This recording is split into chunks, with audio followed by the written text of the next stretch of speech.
presentation this evening. We have a couple of folks with us this evening that will be impacted by the proposed public library transaction.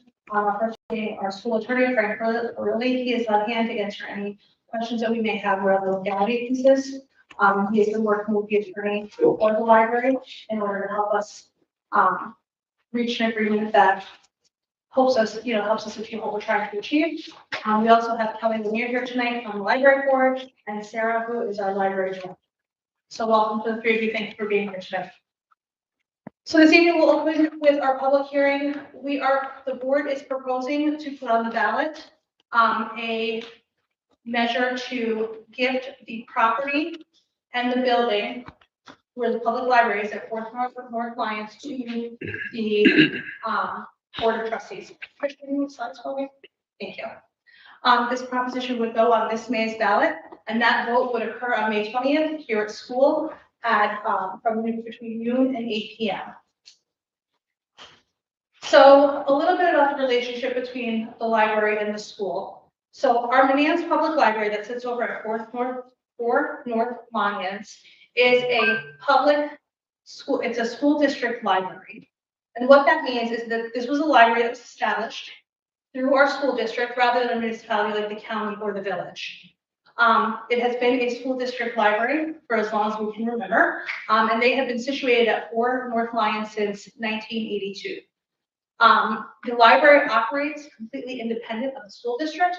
They have their own board of trustees, they have their own budget, and they serve our entire community, not just school district students. They serve seniors, they serve any district resident, and are part of the public library system. As far as their governance and funding goes, like I was saying, they have an elected board of trustees that is completely separate and apart from our board of education. That board of trustees oversees their operations, their policies, and their budget management. They are completely separate from this board of education. While our boards of educations may work together at points in times and have conversations, our school district always wants to support the public library. We are two completely separate entities. And the public library is funded through their own local property taxes. While the school district serves as their taxing authority, we run their budget vote for them, we collect their taxes, we pay the taxes over to the library. They have their complete separate budget than the school district. The school district and the library over time, I think their collaboration has ebbed and flowed. We currently have a fantastic librarian. They have fantastic directors on their hands. They work on joint projects together. They support each other growing professionally. Sarah is here for events. Our librarian helped cover while they were looking for Sarah over the summer. They have an excellent relationship and will continue to, even with this transaction happening. The big piece that we're going to talk about tonight is that the property and building are owned by the district, but maintained by the library. So many years ago, 1982, the library building and property were gifted to the school district for $1 by St. Joan of Arc Church. And since then, we've had this mutual agreement where the library maintains the building, they operate with their own budget, and we hold the deed, but that really is essentially all. We don't collect lease payments from the library, we don't collect rent from the library, but we work together and they really do, and they have operated independently. So the property and the building transaction that we are talking about here tonight. So the library is responsible for the maintenance and improvement of their building. They operate with an independent budget. They're governed by their own board of trustees. Currently, they really do manage the building pretty autonomously. We assist, we help with things, but allowing them to take the property and the building, it would give them more autonomy to do what they need to do. Whether that is upgrades, whether that is making improvements, those things. So when we were gifted this property in 1982, we were gifted it for $1. And that is our hope, is to do the same back to the public library and allow them to have their property and their building. I would add that we have school district libraries locally. Most of them own their own building and their own property. It's actually more rare for the district to own a property in the library. The library has sat in many places in the village, including within the school building at one point in time. They've been at the VFW. And I think that the school was really working with the library to provide them a stable home. And I think we've been able to accomplish that. We've been able to partner with them. And the current board of trustees is interested in now going to the next step and saying, well, we own or we maintain the building, we improve the building, and they'll be in a position to take ownership of the building. So when this conversation initially started, we reached out to our school attorney and said, what are our options? And we really had two options at our hands. We had the ability to transfer by gift or a nominal amount, like $1. And that allows the Board of Education to convey the property with or without consideration to another public entity. That means we are able to gift it to them for $1, and that is fine because they are another public entity. That property has to remain with the same purpose. It can't be, turned into a home or apartments or things of that nature. It has to remain as a building that suits the public, that they're a library. You can have some government offices in there, but it has to be a public service building. Voter approval is required, and the same would apply to the library ownership. If for some reason they want to transfer the property, it has to be to a public entity. If not, it would return to the school district. And then we had the option for transfer by sale. And we could sell the real property for consideration at market value. Voter approval would still be required, but it would require the district to take reasonable steps to ascertain that we were getting fair market value. And that was something that we didn't consider for very long in our conversations, because we all have the same taxpayers, right? If we were to sell it to the library, it would be our taxpayers who have to pay for that building. And at the end of the day, we received it for $1. The goal is to provide a public library to the citizens of Manans. And in doing so, the gifting was the avenue that the Board of Education wanted to take when looking at this transaction, and this was what they wanted to put in front of voters. So what the board is proposing in this hearing tonight, and we would like to answer questions about, is transferring by gift, and it would be at the rate of $1. And that is because if we want to enter a legally binding contract, there has to be money attached. So $1 becomes the nominal amount. As far as public impact would go, there would be no change to library services. There would be no change to operating procedures. The relationship between the library and the school would remain the same. We would continue to work with them just as closely as we've had in years past. And our support of the library would remain the same. It would still be a school district library. We would still do their tax collection. We would still run their budget votes. We would still transfer the funds to them. It would really be about the ownership of the property and the building. So at this point in time, I will take questions, or we can take questions from the public in regards to this proposal that the board is hoping to, or is planning to put on the proposition in May, which, based on the public hearing, would take action later in this meeting. Questions that you have for yourself, the Board of Education, or school attorney? I have a visual question. There came through email. Allison Walden asked, does the library plan on operating as it does now, or does ownership give them flexibility to expand and renovate? I have a couple of questions. That was the first one. Fred, can I? So I would say, from the library, the plans. It gives us the ability to not have to go through as many people to be able to do those renovations. Right now, we have to go through, we have to go through the education department. We have to hit a lot more bullet points per se when we do these renovations. So it does give us more freedom to do stuff, and we will continue to operate the same way. Doing any renovations or upgrades will obviously just give us more things that we can provide to the public. The second question from Ms. Walden was, how do they plan to handle the upkeep financially? We have recently raised our budget. In the last year, the taxpayers voted to increase our budget by a reasonable amount that is affording us the ability to continue to do upgrades and services. I mean, we've done them all along. the school has not paid for anything other than our, insurance and the fire inspection. Other than that, the library has paid for everything, whether it be through a grant or our own budget. And now that we have increased our budget, it affords us to do even more to service the community. Last question I have from Ms. Walker is, what happens if they move? So as far as the building goes, and Frank, please let me know that I get this right. If the library ceases to operate out of four North Lyons, there's a couple of options. It can either have another public entity operate out of the library space, or it can be returned to the school district. Frank, would you add anything else? Yeah, so section 405 of the education law provides exactly for that reverter. So if it ceases to be used for public purposes, the property ownership would revert back to the school district. So, and there are various case law and decisions of the controller which define what public purposes are, but that does not mean it has to be library purposes. So if the library, for instance, decided to move to another building, it would have to, that building would have to remain in the public, used for public purposes. And that's mandated by statute, and it's memorialized in the contract, purchase and sale contract that was negotiated between the parties.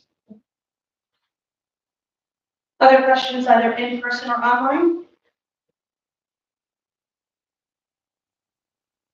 I have a follow-up question on the transfer. Do you know if, with the so if we want to transfer it to the library, we have to have a vote? Would the library be subject to that also if they wanted to transfer it to a different public corporation? Do you know? Or is that a specific school thing? That I don't know. That provision of the law is specific under the For schools. education law Okay. to school districts who wish to transfer property. Got it. Okay, thank you. Other questions, comments, other questions or comments from the board as well?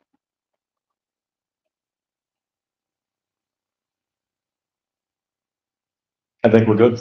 I think this is going to be good for everybody. So, Thank you very much. move on. Thank you. So in my notes here, it says we're going to move the budget workshop into part of the regular meeting. So board questions and responses, as well as their thoughts and direction on the budget, are part of the regular meeting under open meeting laws, allowing the public to observe and be informed on how public officials are performing their duties. So we'll move into the meeting. I'll call the meeting to order at 6:43. Can I get a motion into public session, please? I'll make a motion to enter public session. Second. All in favor? Aye. Roll call, please. Mr. Evans? Here. Mrs. Chesky? Here. Mr. Booth? Here. Mrs. Maxson? Here. Mr. Roth? Can we rise for the Pledge of Allegiance, please? I pledge allegiance to the flag of the United States of America and to the republic for which it stands, one nation, under God, indivisible, with liberty and justice for all.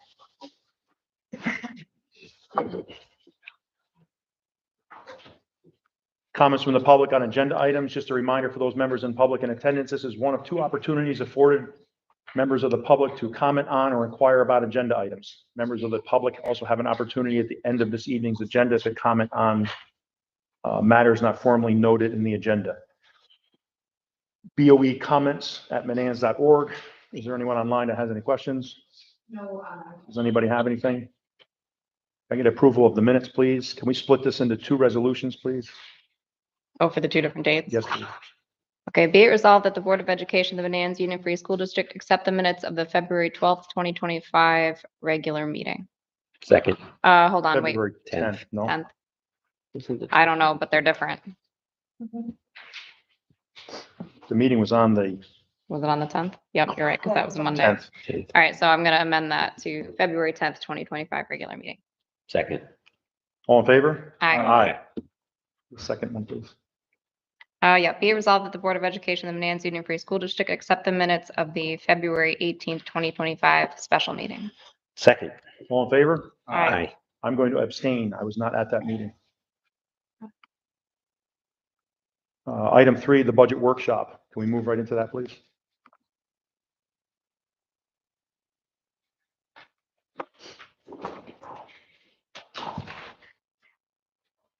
So this evening, we're going to take a look at our draft one budget.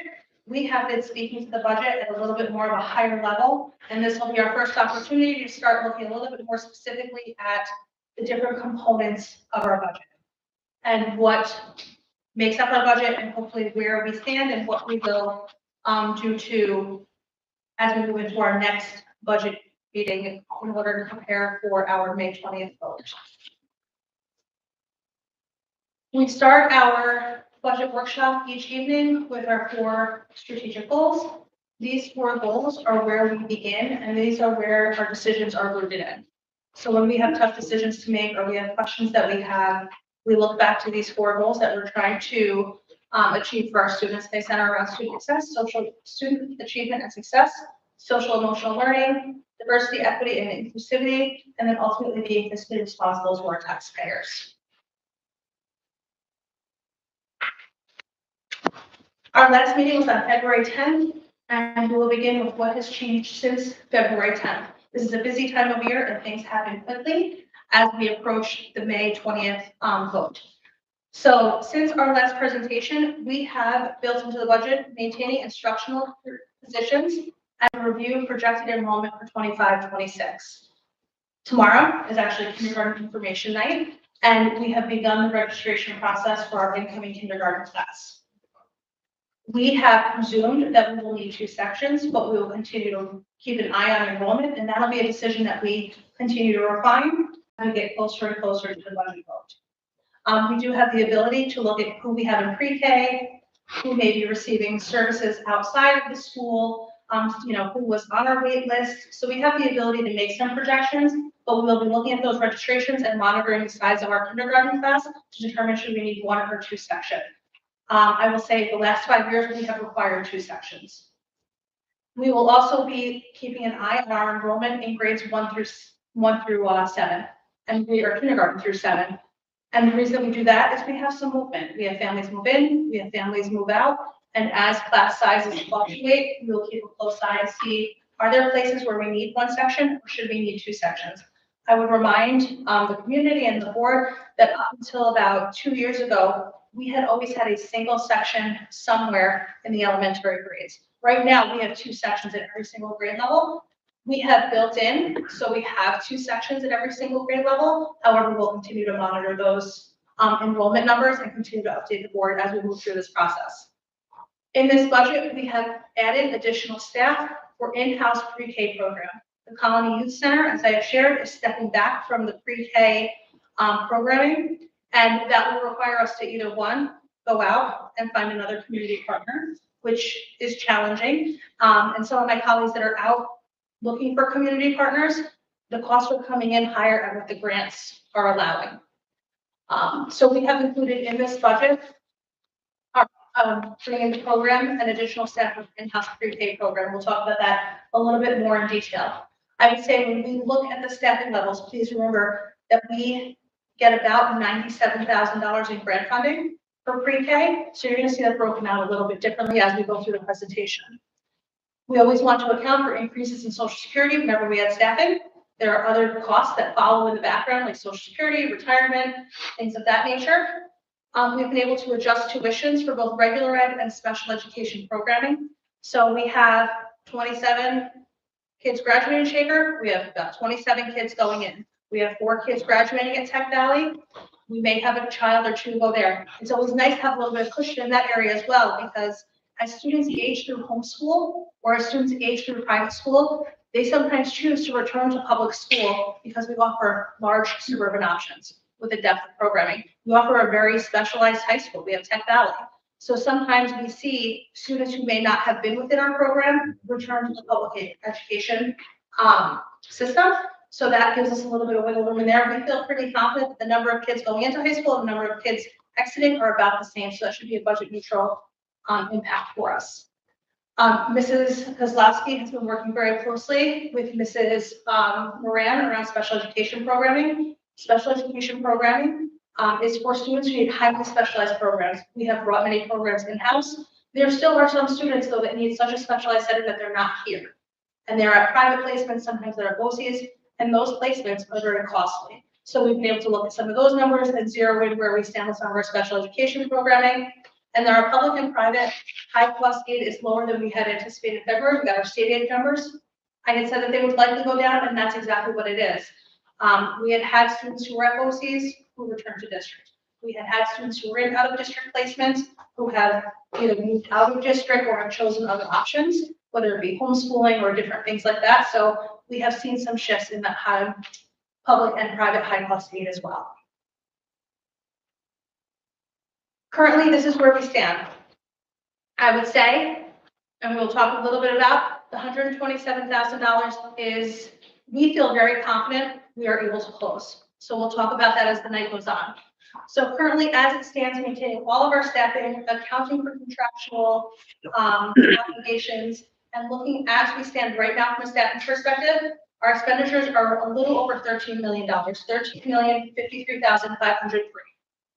Our revenues at this point in time, including our state aid, tax revenues, are a little under 13 million. They're at $12,926,198. I would say as we move into our second draft, the things that we'll be looking at to close that $127,000 will be a final review of tuitions. We have a lot of movement. We've had a lot of kids with IEPs, a lot of kids with different kinds of needs, high schoolers. We have kids coming in program. There's still a lot of movement with tuition, so we will be narrowing that in even further. We will work to finalize our BOCES request, service request form. That is what we project that we will want from BOCES for next year. So we have to put that final service request in. That comes due in April. We will be reviewing historical spending trends. We will look at them very closely, see where have we budgeted, where have we maybe not spent, and see do we need to close those gaps a little bit. We will review expenditure-based state aid revenues. So we'll take a look at those.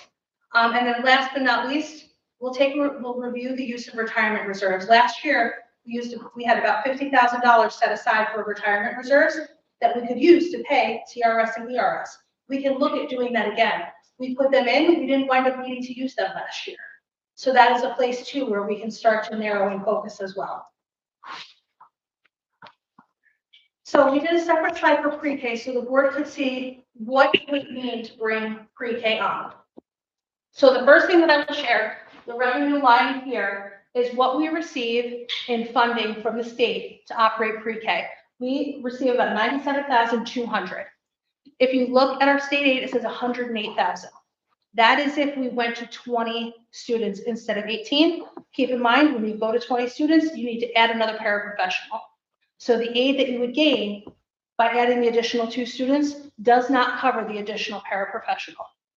So we have gone with 18 each year for that reason exactly. A pre-K teacher, we always look at about step 5 on the master scale.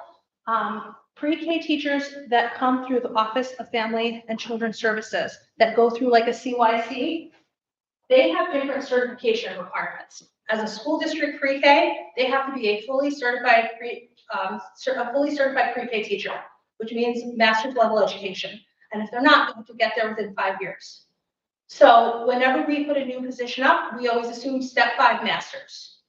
So that salary is at about $61,000. Our teacher aides right now is 10-month employees, 7 hours a day. They're starting at about $23,500. So if you look carefully, these two together, if you want to just kind of have some round numbers, our aid about covers the salary portion of those 2 individuals. Then you have to take a look at their retirement contributions, FICA and Medicare, dental and health. What I would say is this dental and health number here at $35,000 could be anywhere from a $2,000 buyout to a $35,000 family health plan. So we put in the $35,000 health plan because we could have somebody who comes and takes full family health care, and that's what we would do the cost of the district. So ultimately, to bring the program in-house, the overall expense is about $137,928. Back out the $97,000, the district local share would be about $40,000. I will remind you that we have to be prepared to do the $40,000. Like I said, we might have somebody who comes in and takes an individual buyout, and then that goes down to about, a little over $4,000. But it would be irresponsible for me to say that to you just because we don't know who we're gonna hire and we don't know what their medical and health needs are going to be as far as insurance goes.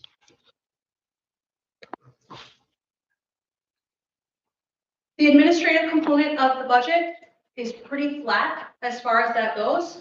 We have our Board of Education, that is not Board of Education salaries.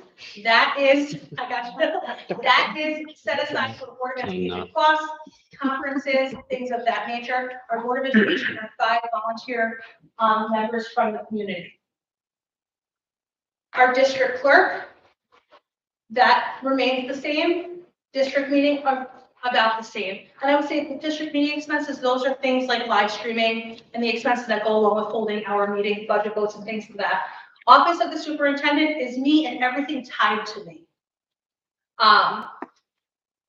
The business office, again, that is Joanne and everything tied to Joanne. That's support staff, that's the insurance of the support staff, that's any professionals that are tied to us. Legal dues, BOCES, admin, things of that nature. That is the 232,000. And then the supervision and service training is the principal's office and everything attached to the principal's office. So our administrative budget for the year is up just slightly, about 1.2%. It's pretty flat from year to year. The next piece is the capital component, think building and grounds. So that is the salaries of everyone in here, everyone in the building that is attached to building and grounds. Those are our night custodians. That is all of their benefits. That's everything tied into, that's all of their salaries and everything tied to building and grounds. Again, that's actually going down a little bit just because we've had some changes within the department. And that reflects our current staffing numbers looking into next year. We have our equipment line. We have that remains flat. Our contractual line is up just a little bit, not a whole lot. Materials and supplies are up by about $500. That is the material and supply money that we give to individual teachers in order to buy supplies for their classrooms. Electric and gas, we're leaving flat at about 92,000. And then here you're going to see the serial bonds and the bonds anticipation notes. So 279 is going to come on, 118 is coming off. This is up about 10.66, but that is because we have this project that is going to go out to finance. That project is still not closed yet because we're waiting for our grant funding from the state, the paving project money. And we are holding off on that because the idea is that we're going to have to borrow less, right? We only want to borrow what we need to borrow. So we have not gone to essentially our final financing. We're kind of still in that short-term borrowing. So eventually we will make that change once we have that and we know exactly what we need to borrow. And we can take off what we have from the grant. Did you add anything to that, Joanne? No, I just want to clarify that this is just the capital component. Material supplies in this category to do with paper products, salt, melting products, paper towels, toilet paper. The other material supplies is in the next one. I got that. I just wanted to make sure that we clarified that, but I would. Thank you, Joanne.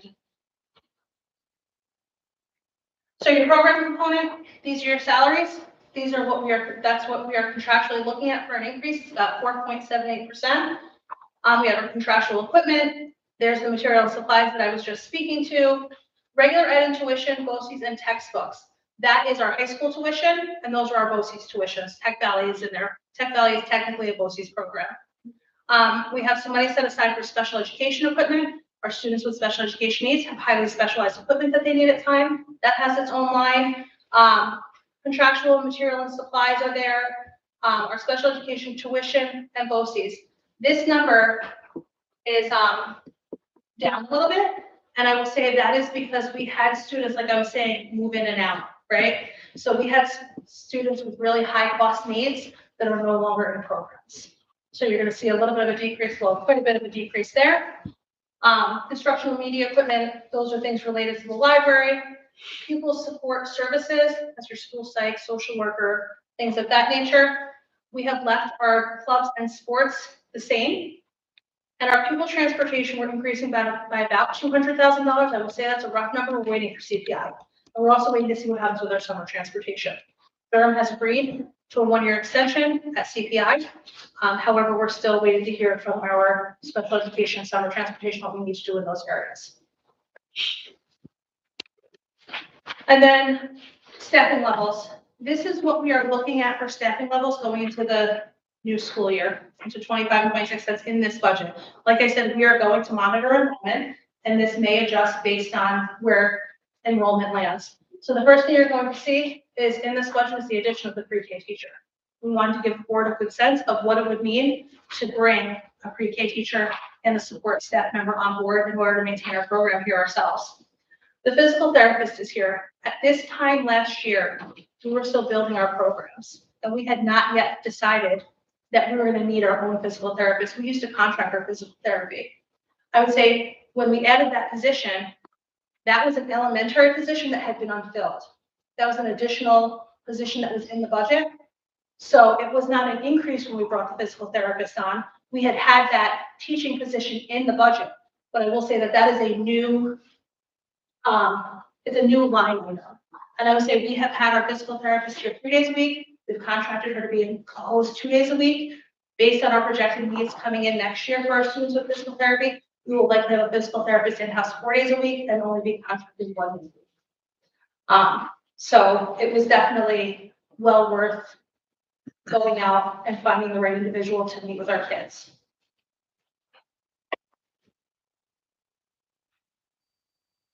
So taking a look at our staffing levels for support staff, those were your instructional staff. We currently have in 24-25, 7 instructional aides, and they are primarily sitting within our special education programming. We have a couple more in. We put a little bit room in there in case we get students who have needs that come in. Given the level of programming that we currently house, sometimes our students who come into our programs have a high level of need and may require an additional need within the classroom. So we put that in the budget in order to safeguard the unknown for student needs. We would often say, right, like we had a safeguard when we were looking at special ed tuitions, where we were sending high number of kids out. I would say we don't put as much flexibility in that area now. We have shifted some of that flexibility to be able to provide in-house staff when we need them. We have a hall monitor, Mr. Gusky, that is currently in for next year. And then we bring an extra aide on, an extra staff member into our special education programs. We have 3 teachers, 7 aides, 2 speech teachers, a physical therapist, an occupational therapist. We have a lot of staff. Someone is always sick. So we have an extra person built in that can float and can provide coverage to classrooms so that we ultimately want to stay within ratio, right? We're required to. So that floating person helps us cover vacancies in that area. And I'll say, Mrs. Slavowski, I don't think there's been very few days where that person has not been covering another person. Ultimately, this will provide for us to provide the support that we need. It allows for the pre-K aid. Our pre-K aid is built in here. And we will not count this FTE in our current funding for additional support because that gets stacked in with the aid, the 97,000. So when we look at benefits and interfund transfers, these are ultimately numbers that we don't have a whole lot of control over. We're looking at the state retirement and teachers retirement. First thing that I will say here is that we were budgeting last year. This is some shifting that occurred. Teachers retirement is now 25,000. ERS is up 40,000 from last year. That is because our physical therapist and our occupational therapist, while instructional employees, they are civil service employees. So they needed to be moved from teachers retirement up to state retirement. Our Social Security is up about $10,000. Workman's comp, unemployment stays about the same. Our hospital and medical insurance, we have projected about a 21% increase. We don't have those numbers yet, but based on historical and with the information that we have, we felt like that was a pretty solid estimate to present to the board. We always do an interfund transfer in the cafeteria. We reduced that from $30,000 to $20,000. Again, looking at historical spending, that should be about where we need to be. And then our special aid is $25,000 to $35,000. That is our summer programming. We are required to provide 6 weeks of summer programming to students with IEPs. We locally are required to cover 20% of that cost. So that is about where we're going to be, $35,000. Overall, we're looking at about a 13% increase here. So we've talked a lot about expenditures. We're going to talk a little bit about revenue to begin. So one of our biggest drivers of revenue is property taxes. Our tax cap this year calculation is at 4.15%. I will ask the board to have a discussion around tax cap as we near the end of this presentation. That is about where we should be. That's how the formula is going to run. You take the 2% that we have, right? It's supposed to be a 2% tax cap. You start with that. Our growth factor was the highest in Albany County and potentially the state this year. So we have a high growth factor that calculates into the property tax cap. I would also remind the board that last year we were at 0.24. So the school tax cap fluctuates quite a bit. Last year we were barely at 0.25%, and this year we're looking at 4.15. And this is a formula we don't have a lot of, we don't have a lot of control over. However, the board decides where we go out, and then we look for our voter approval. But we can go up to 4.15. Our other payments in lieu of taxes, those were our pilots. We have about $31,000 coming in pilots this year. That is the veterans housing. Soldier On is coming on this year, and there's a pilot coming on with Castleman Electric. Interest and earnings, Joanne increased that by about $20,000. Commissions, we're refund from the prior year. That is money that we get refunded to us from BOCES depending on spending and where actual costs come in. That is not something that we have a lot of control over, and we really need that flat because some years it's a little higher, some years it's a little less. So leaving that at 68,000 is a comfortable place to be. Tuitions from other schools, this is our programming that we provide. When we brought on Riverside Collaborative, one of the agreements that we had made as a district was no one district was going to absorb the cost of this collaborative, that the programs would pay for themselves. We charge the districts that send students here the cost to educate their children. So next year, we will have about $700,000 in revenue coming from those programs. I would remind you though, we added 2 special ed teachers, we added an OT, a PT, a speech therapist, we added aides. So, while it looks like a high number as far as revenue goes, that is to help offset the cost of running our program and providing these programs for students who need them. The percentage doesn't look right though. No, percentage is incorrect. Yeah. It's not a 100% increase. Yeah. It's actually, we put about a $50,000 increase, Yeah. and those increases are really related to contractual requirements. Yeah. So our gifts and donations, E-rate, things like that. E-rate is funding that allows us to upgrade like networking. So that is going to remain at 0. State aid and BOCES, we're up by about 107,000. That's really a reflection of the foundation aid. Because you have to remember, foundation aid went up, BOCES went up, transportation went down. The other aids really kind of balance each other out, but that's about where we landed with that. We're projecting our Medicaid numbers to be down about by $5,000. That's really, when we provide certain services to students, we can be reimbursed for those services. We're projecting that to go down by about 5%. We have our debt service transfer, and then the use of fund balance and reserves. Last year, we used 900,000. This year, we were looking at 850. 850 is usually where we about start, and then that's where we have some conversation to start closing in different areas. But that's what we're looking at this year, about 850,000. Joanne, the percentage on that debt service is off too. Should be 0. Sorry. The rest of them look okay. Just those 2 must be a copy paste error or something. No. So we have looked at this tax cap calculation quite a few times, but knowing that I put in front of you the revenue of 4.15%, I think it's important for you to remember, and for the public that maybe hearing this for the first time to understand where that calculation comes from. So when Joanne does our tax cap calculation and has it checked by about 5 people, the first thing that we do is we look at the prior year's levy, reserve amounts, the prior year adjusted levy, and then the tax growth factor. And what I was sharing with you earlier, our tax growth factor is 1.0224, and it is the highest in the county, if not one of the highest in the states. We take that total, and then you have your prior year pilot is added in. That would be for the most percent on here. And then you have your prior capital tax levy exclusions. For some judgments, we didn't have any. So our adjusted prior year tax levy, that's going to be we start with, is about $7.7 million. We have our growth factor, 1.02. Pilots for the incoming year, that's for Generon, Councilman Electric, and Soldier On. Those numbers are then taken out, and that gives you your tax levy limit. Carryover would be money that crosses from year to year, but we did not have any carryover. So this is where we started about 7.5. We are able then to add back in our capital exclusions, which leaves us with a maximum allowable levy of $7,966,952, which would give a proposed levy amount of $317,668, or 4.15%. I would remind the board that this is where we start, and then in July, when our numbers, August, I apologize, actually become finalized, the board does have the ability to make some adjustments with that levy, but currently that's where it would stand with $317,668.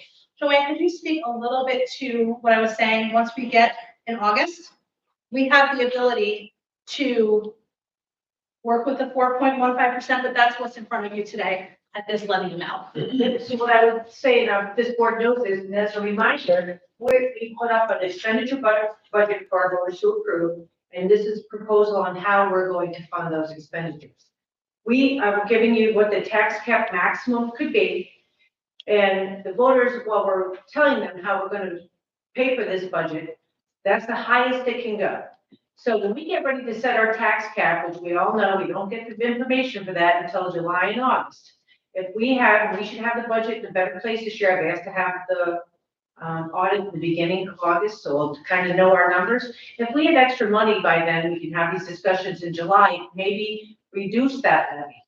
So we can say, okay, we'll apply $50,000 to that so we can reduce our tax levy. And what happens in that case, if we have a cap that's 4.15 and we only go out with 3.76 or whatever we decide as a board, then that could be carryover in the following year if needed. And that's how that would happen. But again, we have options there. We can build a budget based on 4.5 or a little lower. But again, we never know what we're going to do or what the assessments are going to be until July. But you do have options. You don't have to make that decision right now. And I would, last but not least, add on the bottom, you'll see that our levy range is anywhere from 4.15. The year before it was 0.24. It's been in the low twos, the high twos, and at 0.31. It really fluctuates quite a bit from year to year based on this calculation and, factors that are put into the formula. So a home based on an assessment of $200,000, if you went out at 4.15, what that would mean is there would be an annual difference of $255.09, or about $21 a month.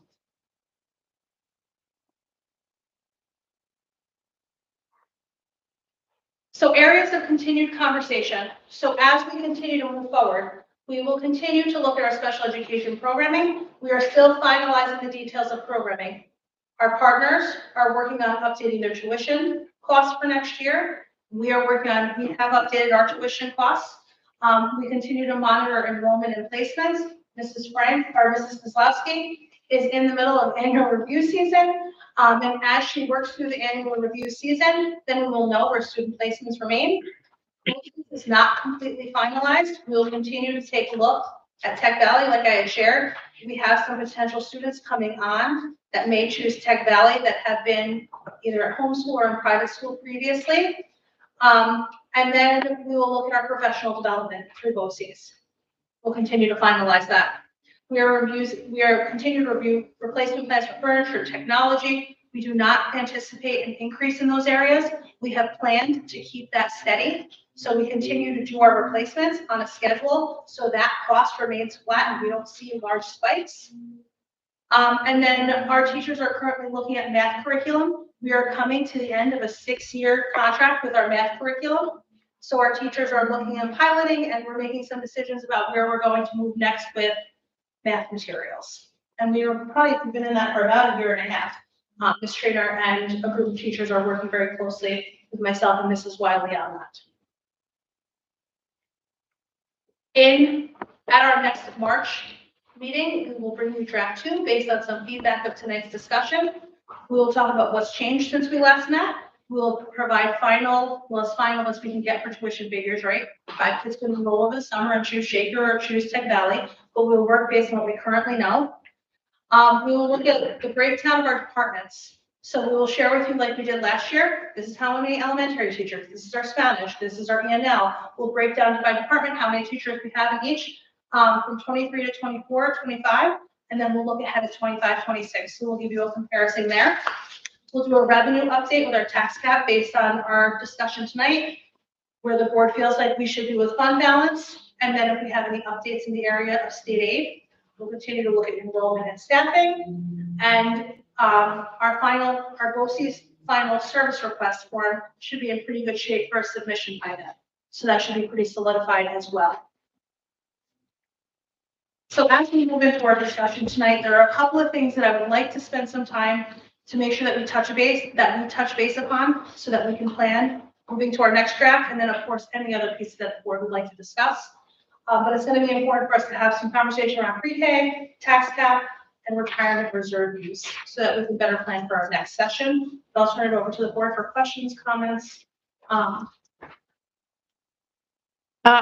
had one question, and I'm sorry I didn't bring it up because it's back on slide 8. It was just around the transportation, because I know we're still in conversations, but we had talked about that getting rolled over at CPI, and that change on the slide is a much bigger change than that. So is that do we actually expect an increase of that much for our transportation? So I don't know what's going to happen with summer transportation because that's a separate company. Yeah. So that could come in completely different.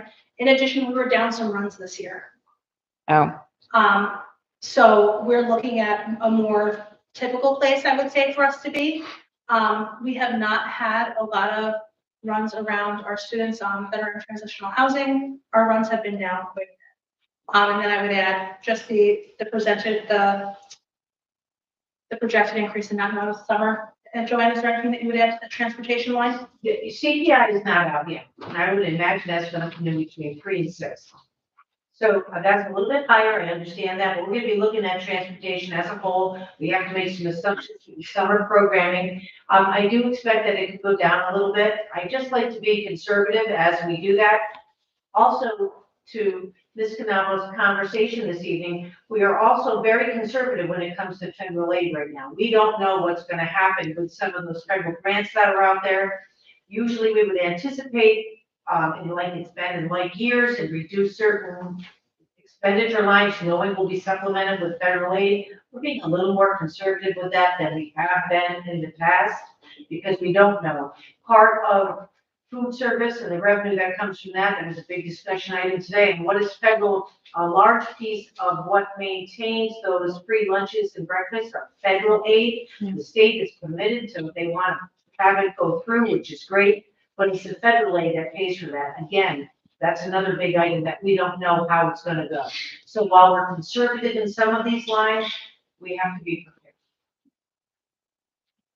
I would add in that regard, we don't know what's going to happen at the federal level or with federal. Currently today, we have federal funding, we have federal projections, and I recommend that that's where we budget from, right? You know, there's a lot of quick changes. There's a lot of, quite frankly, with the executive orders, how quickly they roll out, right? There's a lot of chaos that has been created. I think we have to keep our head a little bit above water, stay with what we know to be true. If for some reason federal funding was cut, I would tell you that's under $200,000 for us. And I would also add that that is a time that I would say, let's look at our fund balance, right? That's what fund balance is there for. It's there for the emergencies. So if we had a significant cut in federal funding, I would say, let's take a look at let's look at our fund balance, and then we would use that information, right, to plan for next year. You know, and that may mean reductions in other areas, but that's not where we are today. So I would encourage us to really be thinking about what we have now, what we know now, and know that if we did see significant changes in that area, we do have reserves and we do have money set aside, like our rainy day fund, right? That's what fund balance is. And that would be the opportune time to look at that. Can't live off of that forever, right? But in a place where we've already adopted our budget, we've already made plans for the future school year, that's a place that we would look for. for the remainder of that year, and then we'd look to the following year and say, what conversations do we need to have?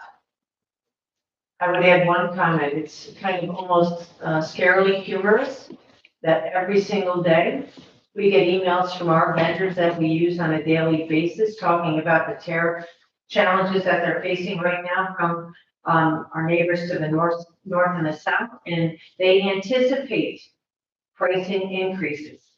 So that is going to prove to be a slight issue. None of us can determine how great.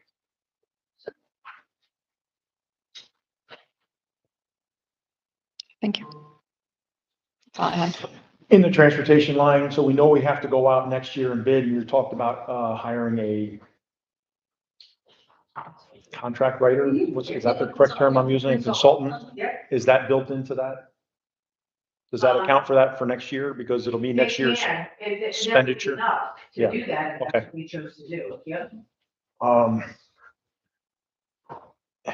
Can we get a line item on how much that truck cost us? It didn't, it cost us $36 so far this year. Really? 1,036. Maybe we'll sell it and we'll need a little revenue. On the pre-K lines, I know this year we're taking it on, we're making it in-house with our own teachers, our own aides.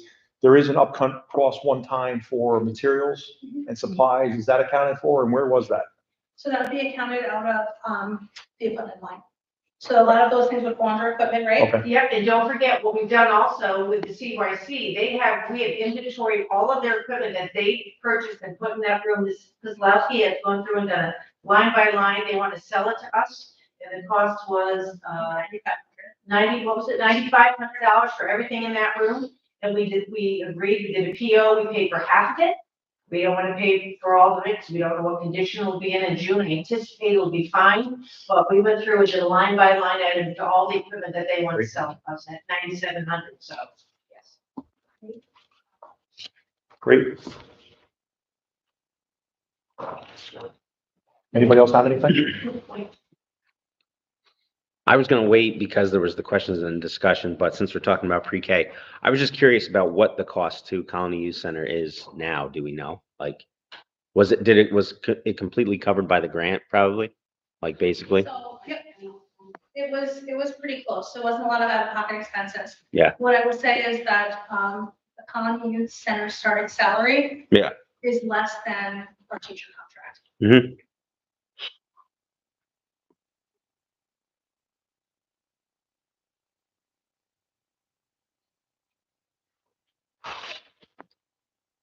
Anybody else have anything? It's a lot of numbers. Look them over. So I would ask the board, they're thinking around our tax solution.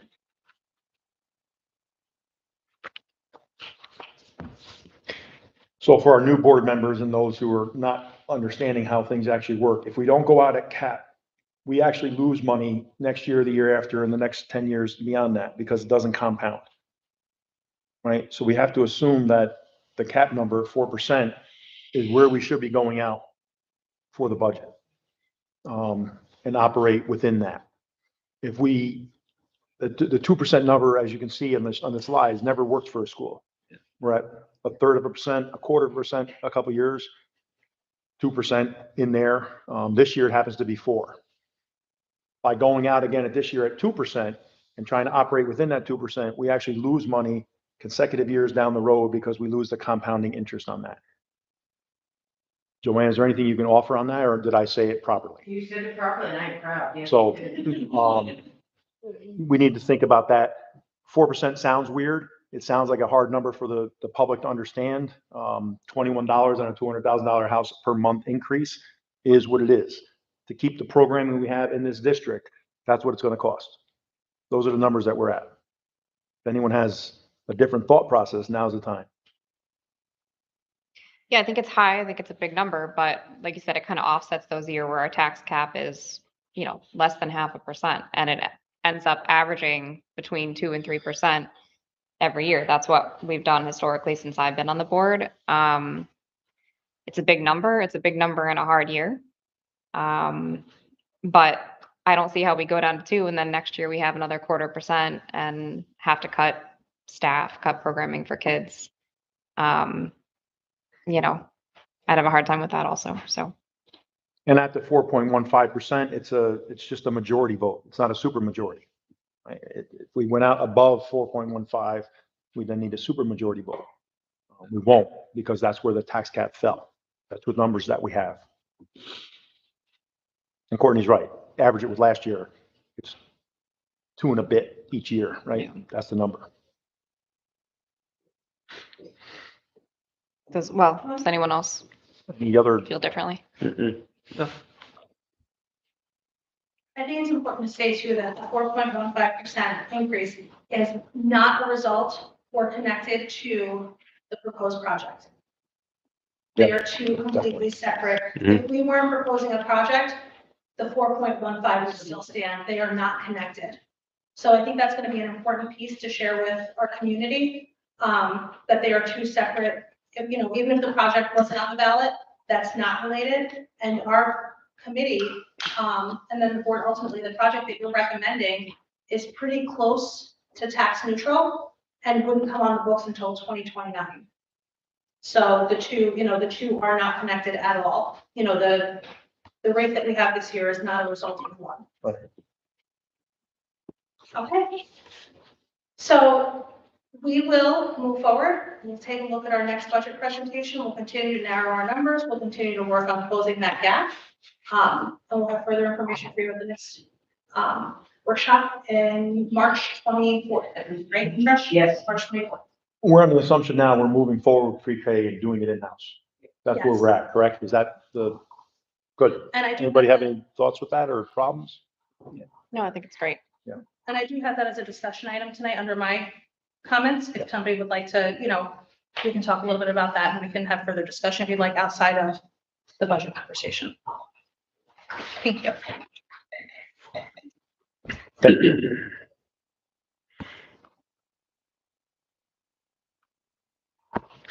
Actually, are you up next? Hold on a second. Yeah. Don't move my thing. It's superintendent's reports and Yeah. updates. Superintendent reports and updates. Thank you. So next for you, we have our internal auditor present, Mr. Wolf. The gentleman sitting with Mrs. Moran in the audience. Mrs. Moran and Mr. Wolf will speak to you a little bit tonight about our claims auditor report and some of the numbers that you're seeing, what you should be looking for, what Mr. Wolf's role is within the I have board. one, but thank you. So I will turn it over to the two of them to present to the board tonight. Tonight, a couple things, I know there's some new members on the board. There's a three-page document, it's one of the handouts, basically goes over the rules, responsibilities of the claims auditor. For many people, it's an experienced position. I show up once every 2 weeks. They see me come in on an hour or two here and I'm on my way. And if everything is the way it should be, you have to. That's usually the way it is here. As you are aware, the board has the fiduciary duty to look over all the expenses of the school district. You, on your reorg minutes, the reorg meeting, basically delegate that out. You appoint somebody to certify payroll. That takes care of all your finances related to payroll. And then you appoint a purchasing agent who can take care of purchasing. And then you appoint a treasurer who's the only one that's authorized to cut a check. Position is appointed, however, it is an optional position. You do not have to appoint a claims auditor. However, if you don't appoint a claims auditor, each one of you unanimously would have to approve every national grid bill, every mileage claim, and everything else, all the expenses related to school. So as that would be a very difficult thing for any school district to do, they created the position of claims auditor. One of the things that's unique about claims auditor, and the fourth bullet down here, it's part of the chapter 253 of the 2005 law. It's a unique law the way it was written. I'll just read it to you. It's when the officer of claims auditor shall have been established and the claims auditor shall have been appointed and shall have qualified the powers and duties of the trustees with respect to claims auditing, allowing or rejecting all accounts, charges, claims, or demands against the school district shall devolve and thereafter be exercised by such claims auditor during the continuance of the position. What that is saying, the legalese portion of it, is basically, and it's an odd part of the law, is that it's actually taking your authority away. And putting all of your authority on me. Being that I'm the only one that can approve a claim on the accounts payable side. Being that that's said, I take that job very seriously because in essence, when I sign a claim, I'm signing your 5 names to it. Unfortunately though, if I make a mistake, I know the news truck is going to pull up here, they're not going to pull up in my house. So I always take that very, very seriously with what I look at. As far as what I do on your behalf, I come in every 2 weeks. I do look at all the claims. They've been well prepared by the accounts payable staff.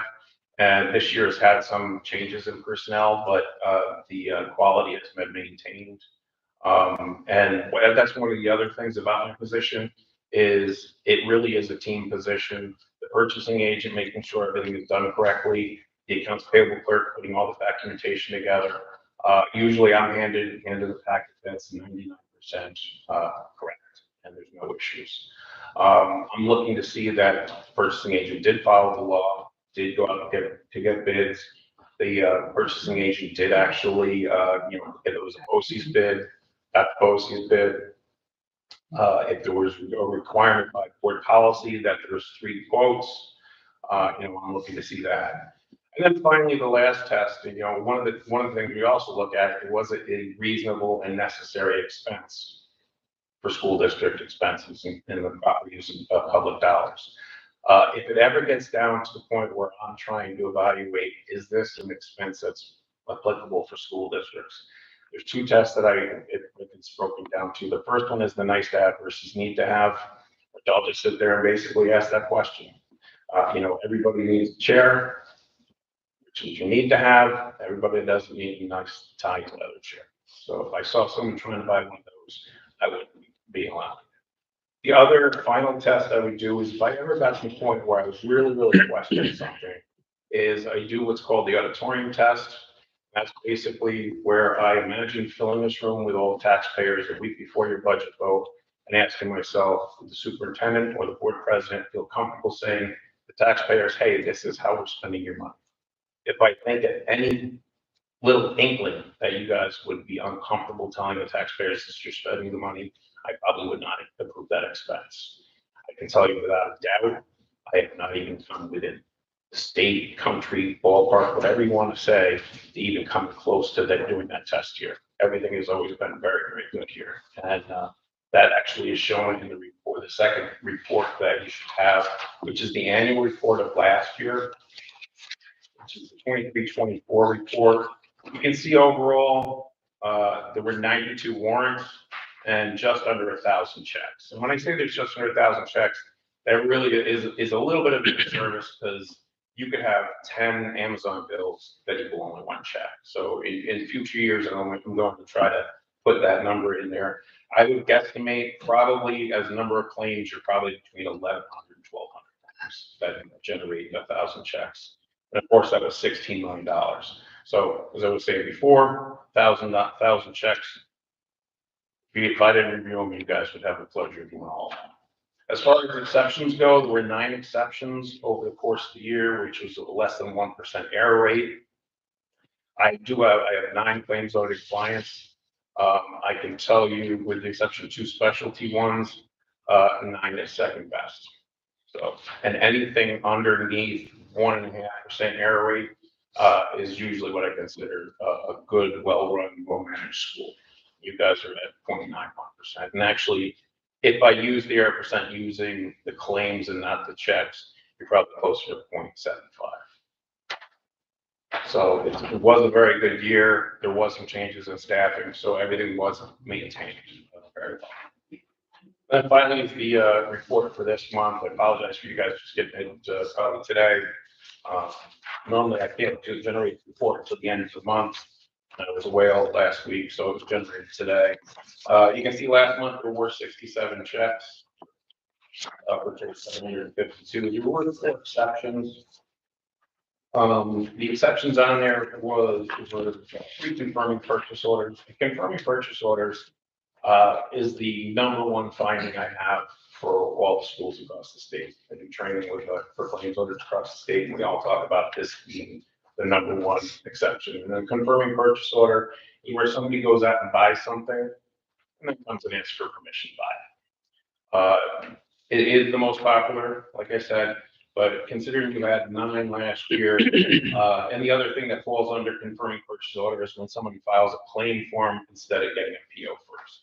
Usually that's another indication that somebody went out and bought something, they're submitting a claim instead of getting a PO. To have 9 of them, you know, it's not uncommon for a school this size that, you know, if a pipe breaks in the middle of the night and someone has to come in, they're not gonna call the purchasing agent, they're just gonna fill out the claim, but it does count as confirming purchase order. So overall, there were 4 exceptions, last month, and that's pretty much about it.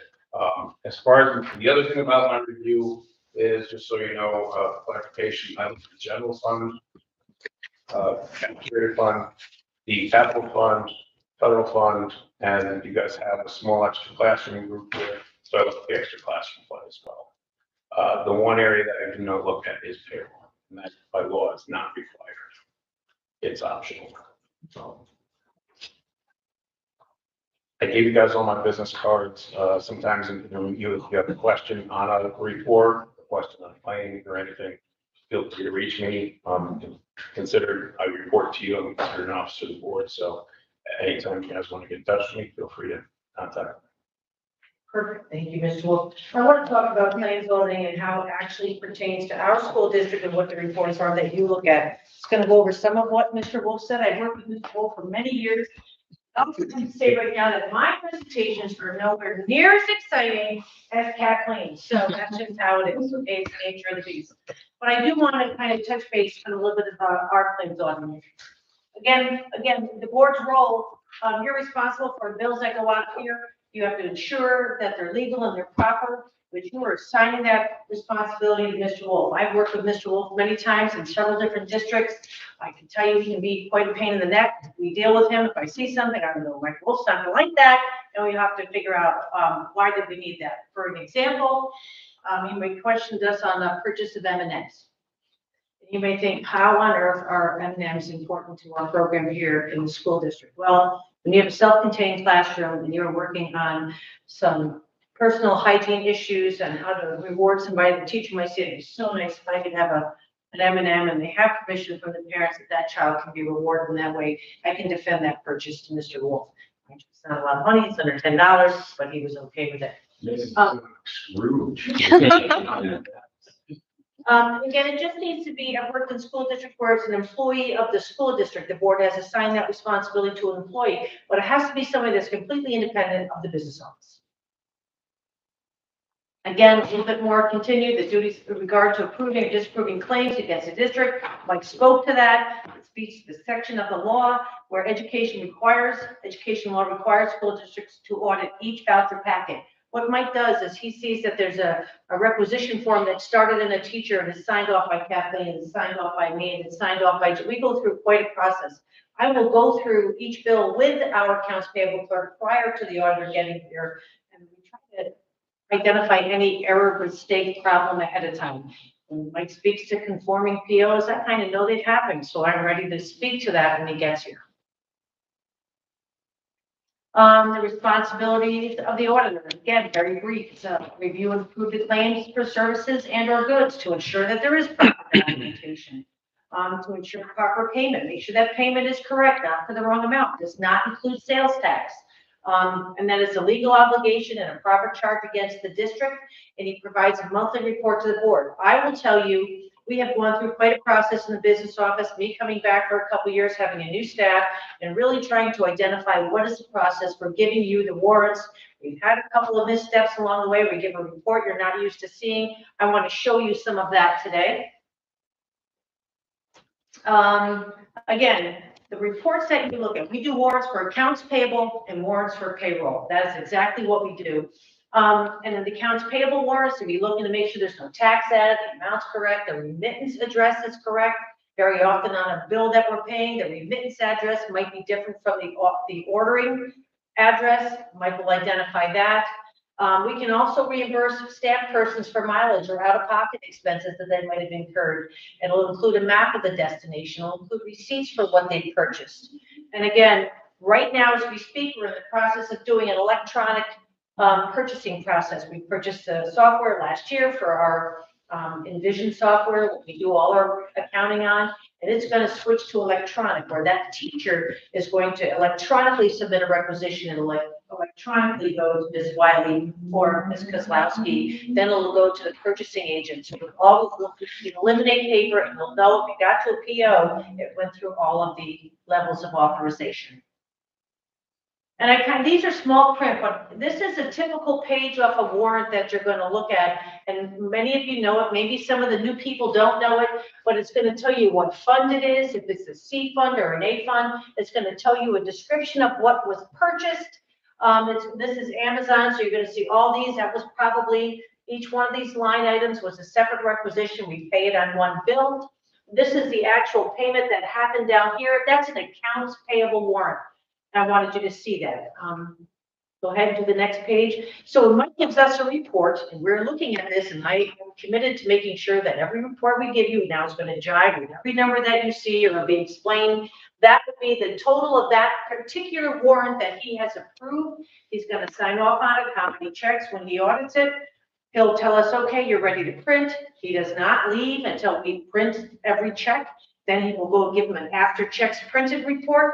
They'll make sure that the amounts match. Nothing has changed. It's not like he says, go ahead and leaves, and then we get to do something. The next page, please.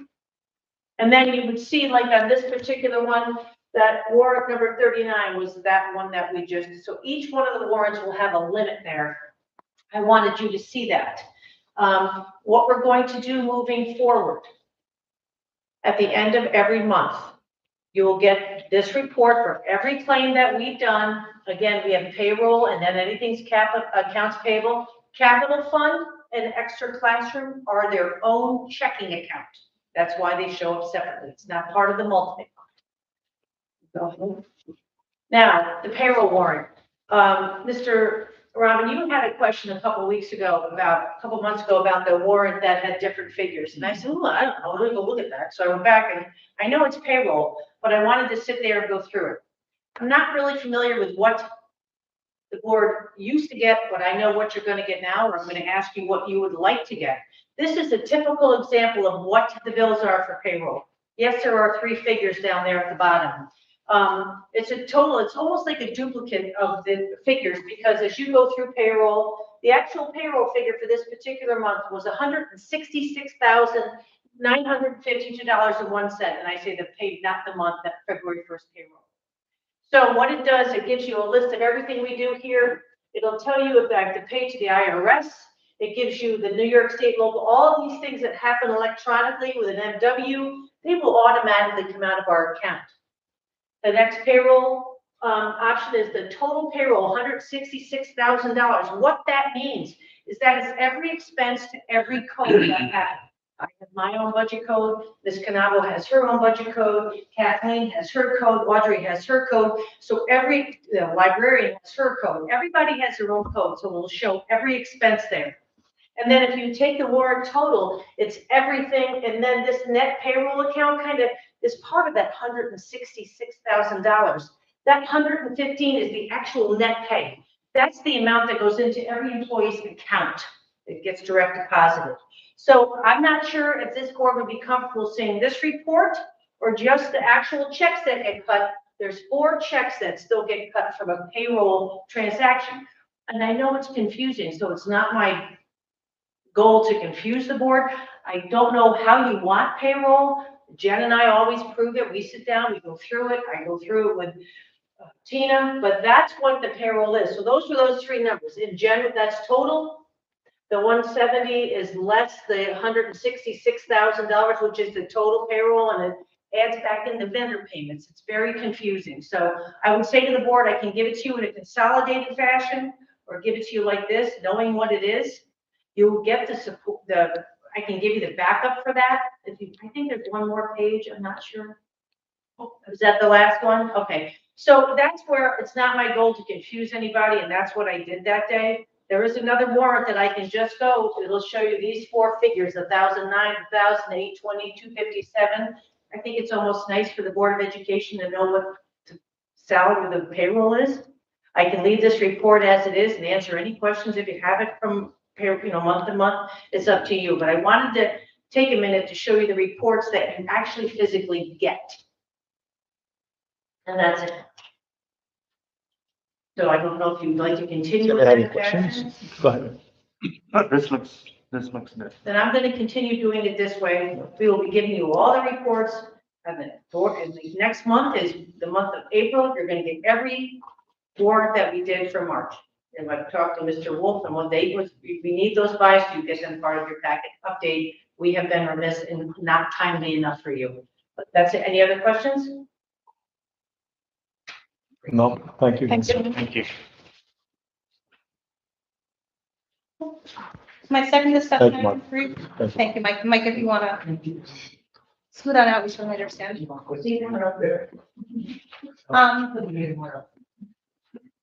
My second item for you this evening is pre-K. We talked a little bit about the expense piece in the budget workshop today.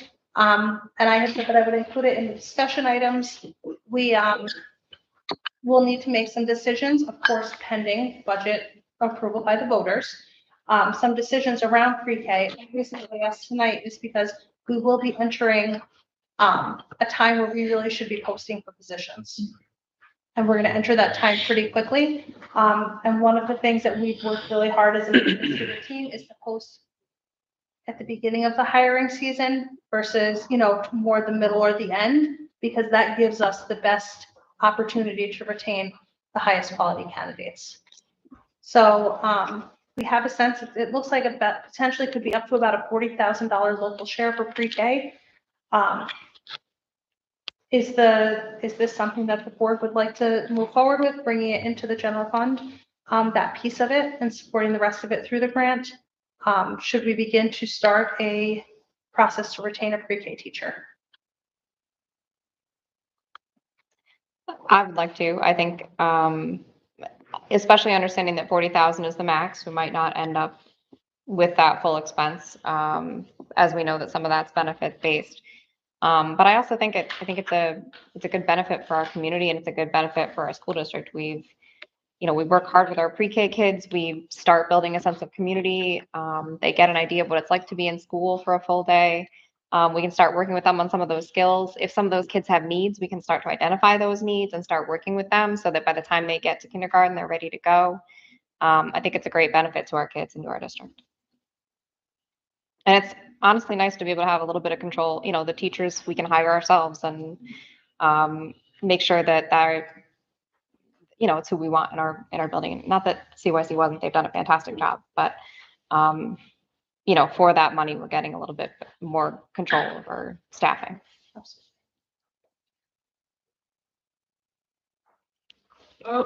My one question is, taking it on, bring it in-house. I know that we have opened up registration for pre-K. Do we know what our numbers are potentially looking like and what happens if we kind of fall short of that?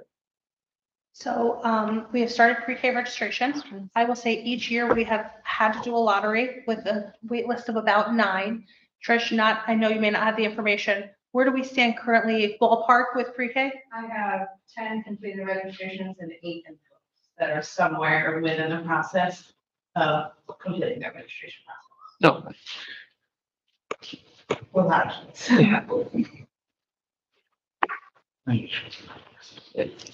So on Patrick's thing, we don't actually lose grant funding if we only have 15. We do. We do, We do. even with the 10%? Yes. So what we will have to do is there's a couple of checkpoints in the year where we have to report our enrollment. Our last one is coming up within the next couple of days. And we have to make sure that we are at 18 on those days because it is a per student expenditure. Okay. I will say this year we have worked through our wait list. We had an open seat and we reached out to Skylar Inn. We didn't have anybody in, we had nobody left on our wait list. We didn't have anybody waiting to come in. So we reached out to Skylar Inn. There was a 4-year-old eligible and that child enrolled and is now in our pre-K program. So we worked very hard to make sure that we stay at 18. just because it is a per pupil expense. Gotcha. Okay. I will say this is our fourth year. This is the first year that we do not have a wait list currently.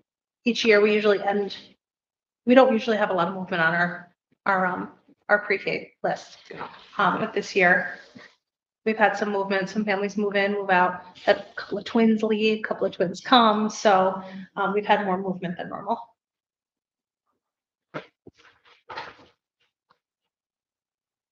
Any other questions about the pre-K? Comments? I see us moving forward. We are very hard to get a pre-K in this building. Took years of happening. There's a little bit of money coming from the state. I don't see us not continuing with pre-K, so do what needs to be done and bring in the right person. Okay, thank you very much.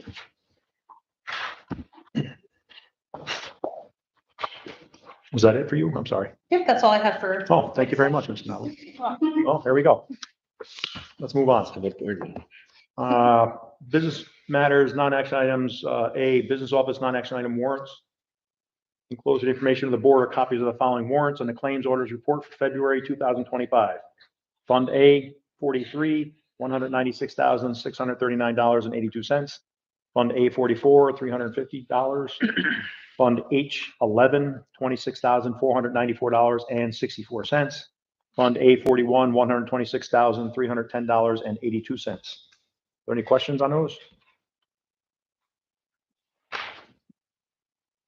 So, can I move? Yes. So you will see that on your auditor's report, there are 8, and you only have 4 in the board agenda. When the board agenda went forward, only 4 of the warrants had been signed. So you will see the other 4 come through next month. Are we Go ahead. approving this green sheeted one? Or no, this is what you were saying. That's what she was This saying. is only, The other 4 we'll talk the other about. 4 are just, we're just not approving. Okay. We don't actually take action. Or on any we of don't those take right action, now, but unless got there's it. questions or Okay. issues, right? Item fine. B, business office, non-action items, budget transfers under $10,000. Were there any questions on those transfers? Item C, appropriation status report. Has everyone had a chance to review this, and are there any questions?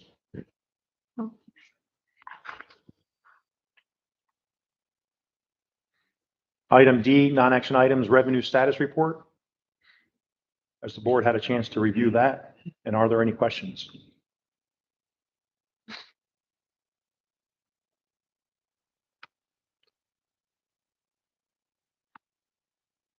What did I just do? D. Item E is the refund of real property taxes. Not a fan, but we have no option. This was for 90 Broadway in Albany, or Manans rather. Refund in the amount of $6,352.34. Bill, what is 90 Broadway? Tuscan Oven Plaza, or actually, I don't know, Tuscan might be 100. It's the pickleball court building. Okay. And Family Dollar, that one's 90.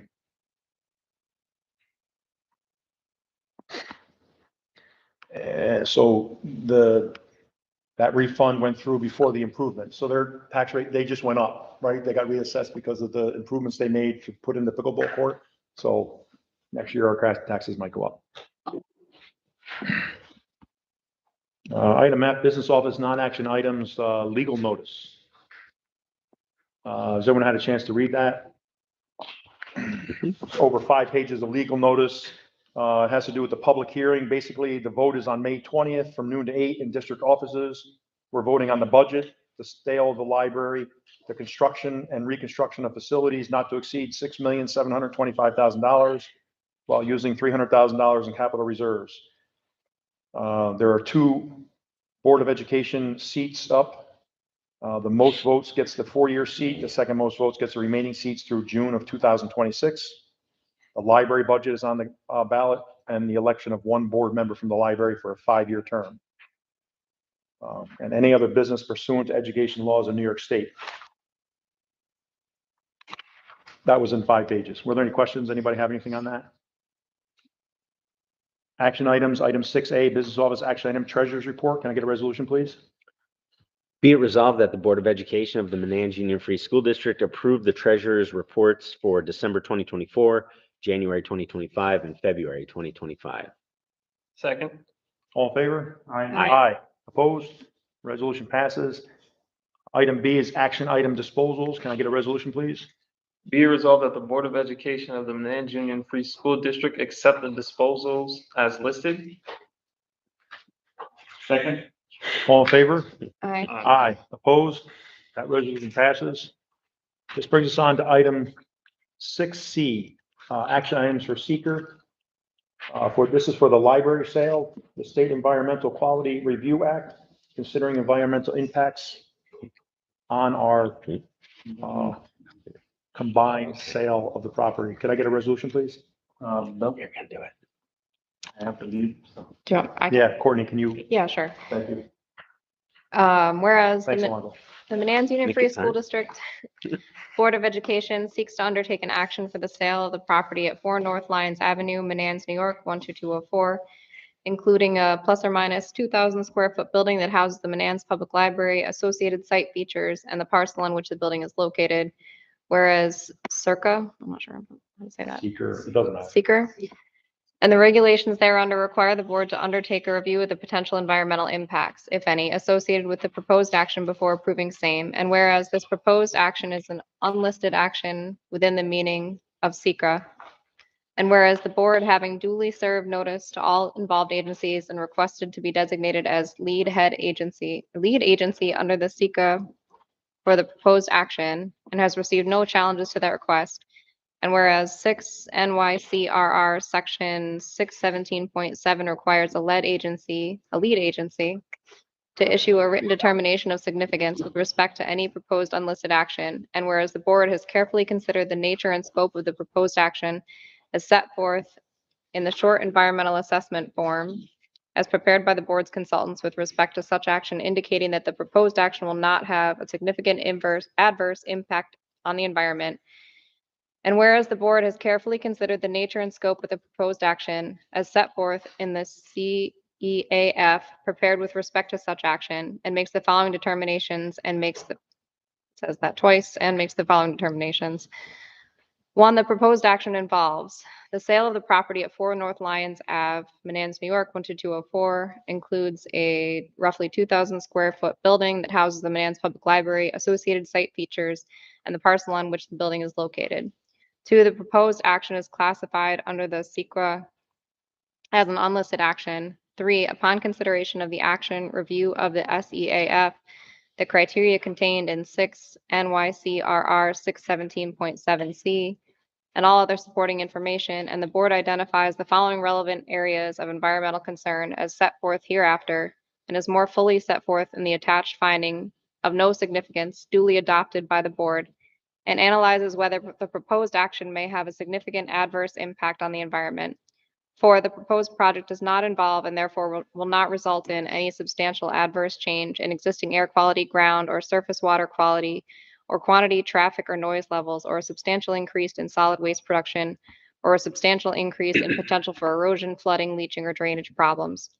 5, the proposed project does not involve and therefore will not result in the removal or destruction of large quantities of vegetation or fauna, a substantial interference with the movement of any resident or migratory fish or wildlife species, impacts on any significant habitat area, substantial adverse impacts on a threatened or endangered species of animal or plant, or the habitat thereof, or other significant adverse impacts to nature resources. 6, the project is not located within a designated critical environmental area. 7, the proposed project will not create a material conflict with the community's current plans or goals as officially approved or adopted. 8, the proposed project will not result in the impairment of the quality or character of any important historical, archaeological, or aesthetic resources, or of existing community or neighborhood character. 9, the proposed project will not result in any major adverse changes to the use of either the quantity or type of energy. 10, the proposed project will not result in the creation of a hazard to human health. 11, the proposed project does not involve and therefore will not result in a substantial change in the use or intensity of use of land, including agricultural, open space, or recreational resources, or in its capacity to support such uses. 12, the proposed action will not result in the encouragement or attraction of a large number of people to the site as compared to the number of people that would come absent the action. 13, the proposed action will not result in a material demand for other actions, will not result in changes to 2 or more elements of the environment, which together would result in a substantial adverse impact, and will not cumulatively result in a substantial adverse impact when considered with any related actions. Now, therefore, be it resolved that the board intends to act as lead agency for the action involving the sale of 4 North Lyons Avenue, and further finds and concludes that the proposed action is an unlisted action within the meaning of 6 NYCRR 617.4 and 617.6.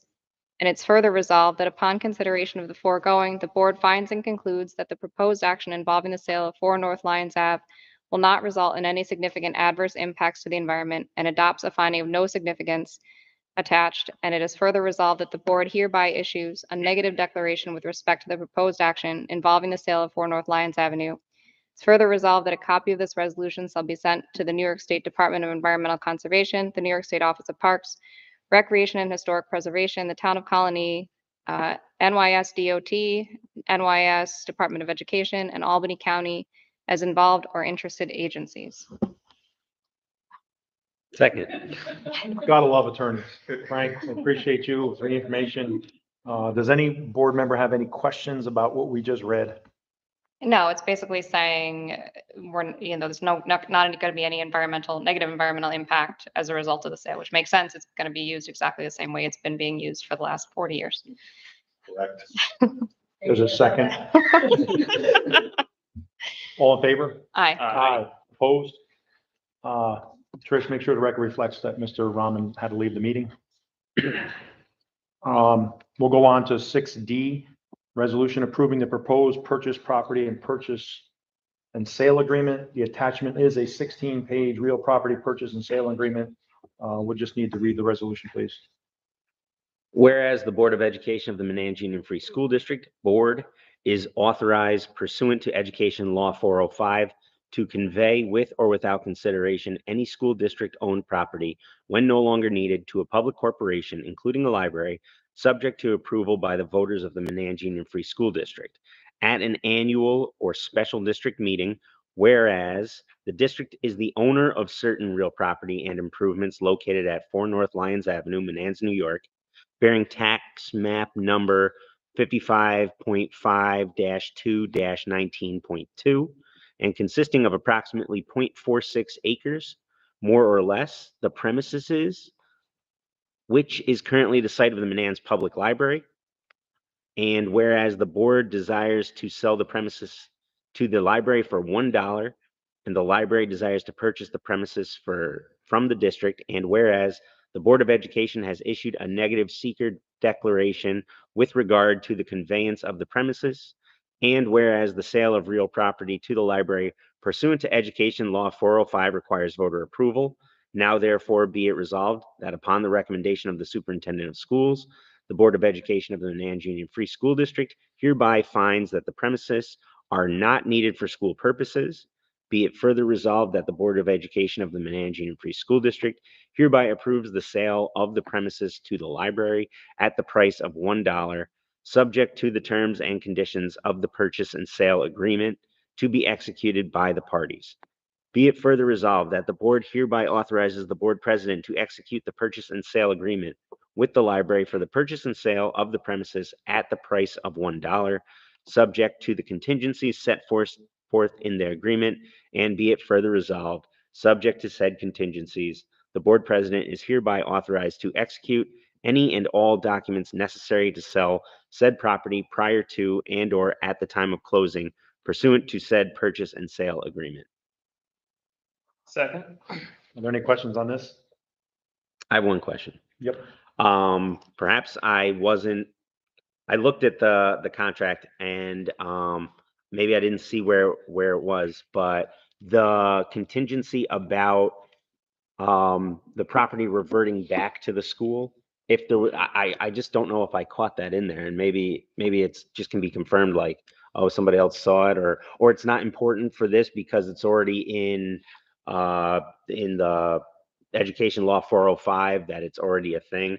I was kind of looking for it, and I don't really I didn't really see where it said We had like, counsel here tonight, you can address that. yeah. It is in there. I made sure to add that in there and I can. Yeah, no problem. And I likely missed it, looking over the contract.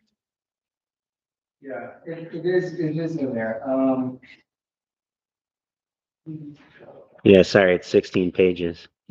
One second. I believe it's page 9, Mhm. paragraph 9A, seller, additional undertakings of the seller references, application law 405. About 1, 2, 3, 8 lines down. Mhm.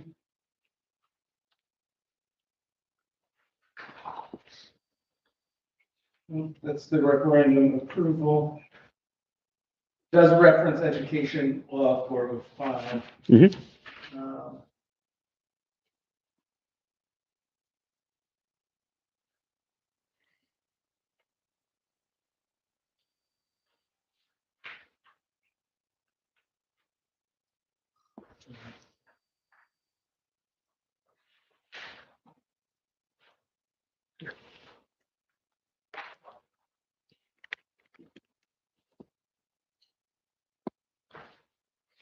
Um, Yeah, exactly.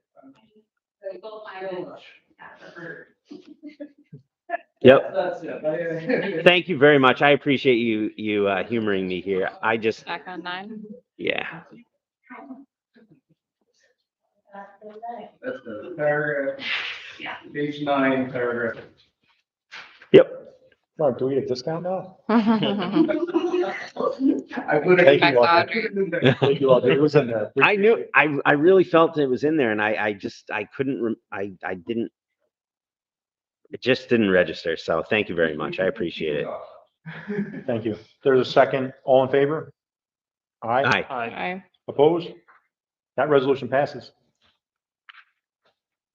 So, item 6E, action item resolution authorizing the gifting of real property to the Manans Public Library to be submitted to the voters on the May 25th annual vote. The first one we did was the seeker information. The second one we did was the contract. And now this is to put it on the ballot for the voters. Can I get a resolution, please? Whereas on March 10th, 2025, the Board of Education of the Manans Union Free School District approved the conveyance of certain real property and improvements to the Manans Public Library located at 4 North Lyons Avenue, Manans, New York, bearing the tax map number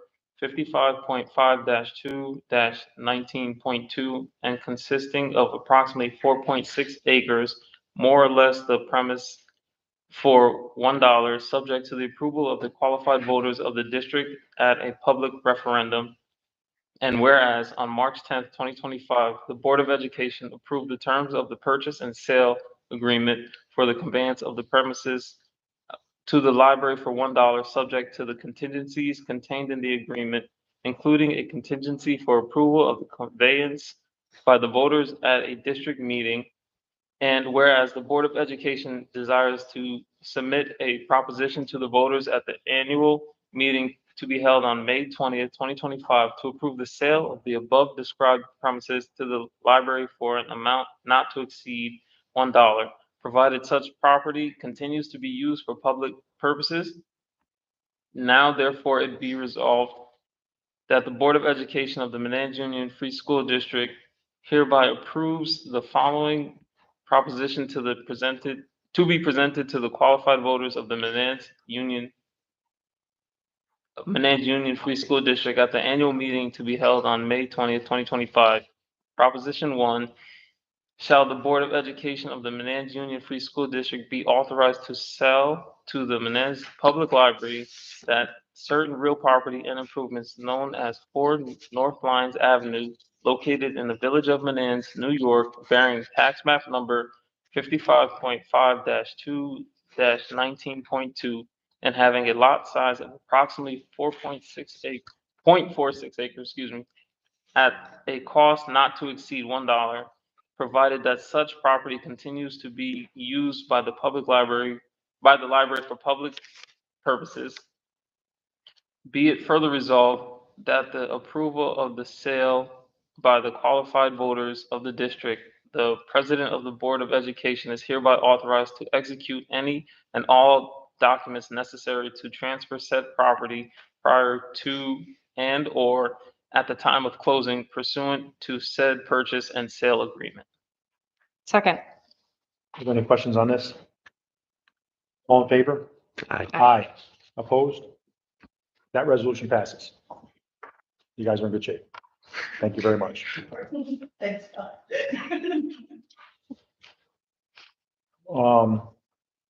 Item F is action item seeker type 2. This is for the school building project. I'll offer this resolution.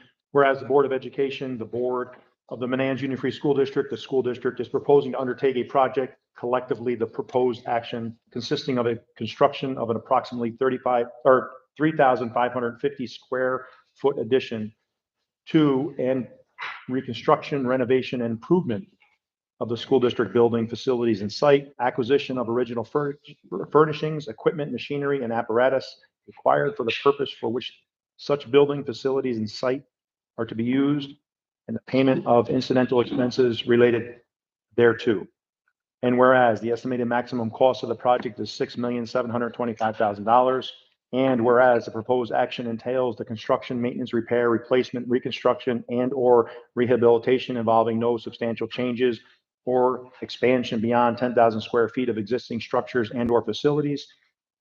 And whereas the proposed action is a routine activity of the school district, and whereas the board has considered information and documentation which describes the design and intent of the proposed action, now therefore be it resolved that the Board of Education of the school district, based upon the record before it, including the general, specific, and detailed knowledge of the board of the proposed action and under the applicable standards of New York State Environmental Quality Review Act, SEEKR, and 6 NYCRR Part 617.5 C10, hereby determines that the proposed action is a type 2 action and that no further action is required to satisfy the requirements of SEEKR.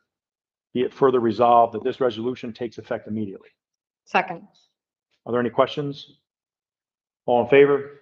Aye. Aye. Opposed? That resolution passes.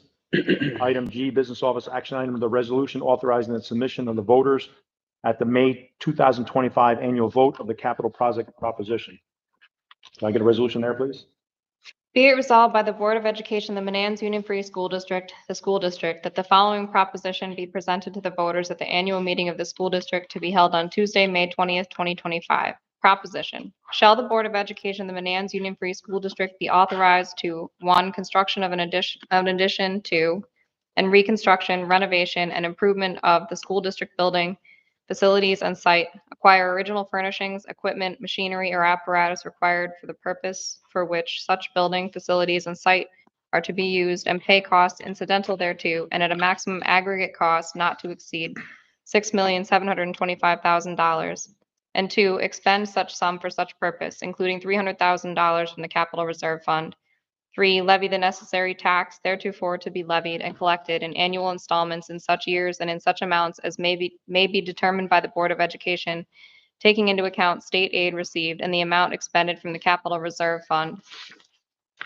And 4, in anticipation of the collection of such tax, issue bonds and notes of the school district at one time or from time to time in the principal amount not to exceed $6,425,000, and levy a tax to pay the interest on it said obligations when due. Be it further resolved that the district clerk is hereby authorized and directed to include notice of such proposition in the notice of the annual district meeting. Be it further resolved that this resolution takes effect immediately. Second. Are there any questions? Just, this is the proposition that, as it would show on the ballot to approve the capital project, correct? All in favor? Aye. Aye.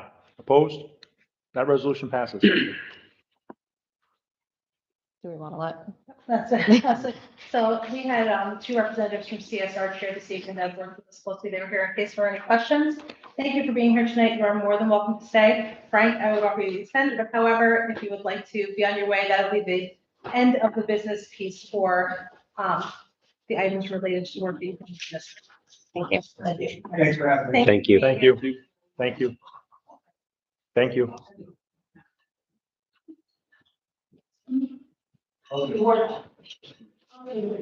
Move on to item 7, Board of Education action items, the Oh, school there was calendar. a bus contract one, 6H. 6H, What did I skip? 6H. There's one more 6H. business Oh, office. there you go. Business office action items, bus contract extension. I'm sorry. Can I get a resolution, please? Be it resolved that the Board of Education hereby authorizes the extension of the transportation contract between the district and Durham School Services for the 25-26 school year, subject to the approval of the New York State Commissioner of Education, and authorizes the board president to execute the agreement. Second. All in favor? Aye. Opposed?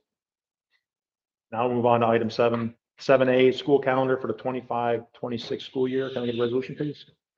Be it resolved that the Board of Education of the Manans Union Free School District adopts the 2025-2026 school calendar as submitted. Second. All in favor? Aye. Aye. Opposed? 2 weeks off at the end of the year, next year? Well, all right. 7B, Student Data Privacy Consortium. Can I get a resolution, please?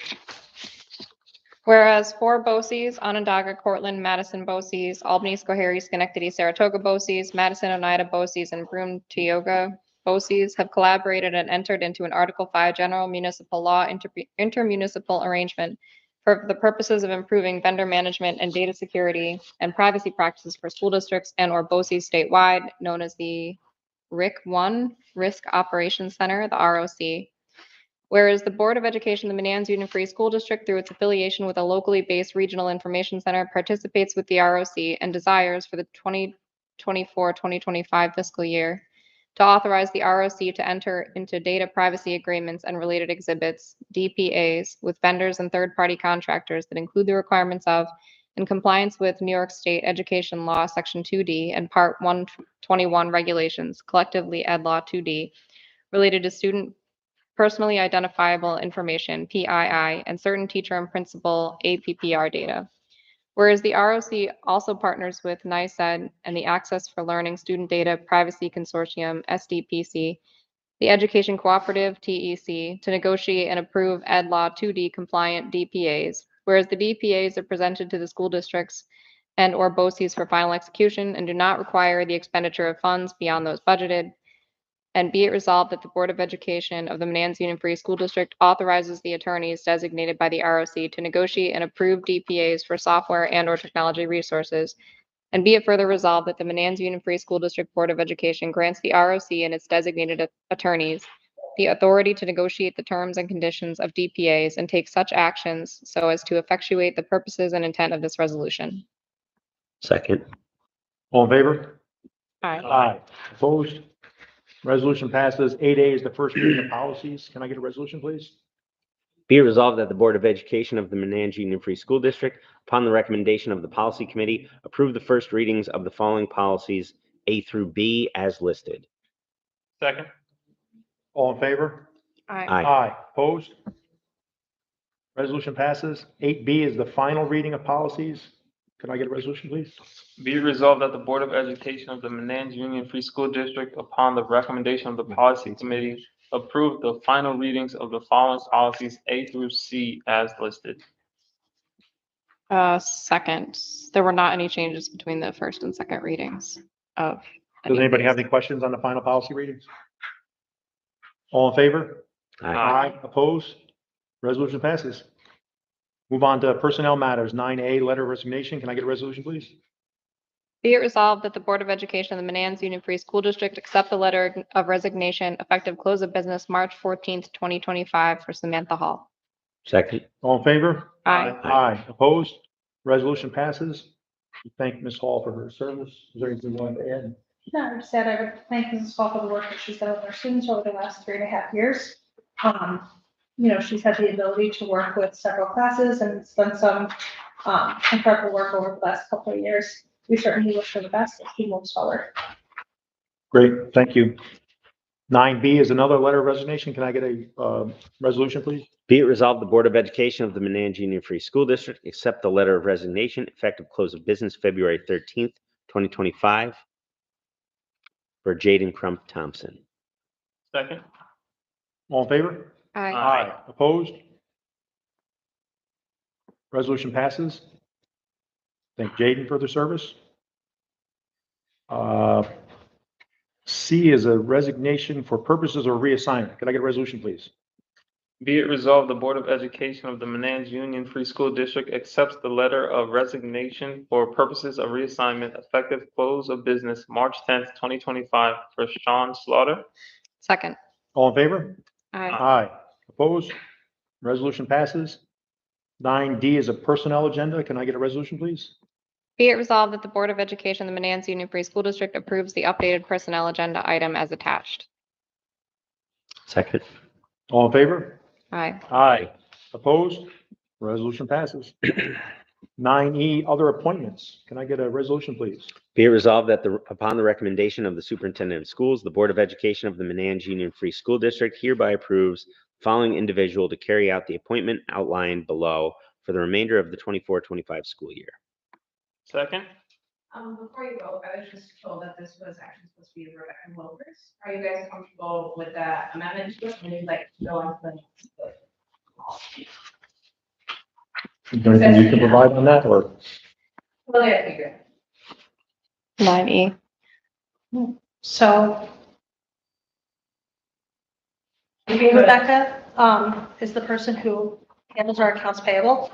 And I think that that was in relationship to,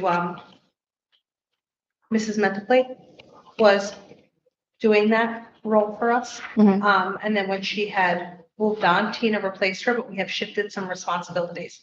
And I would say that Rebecca Wilpers is the person who is best positioned in accounts payable, to do the central treasurer role. And she is the person that I would recommend that we do that.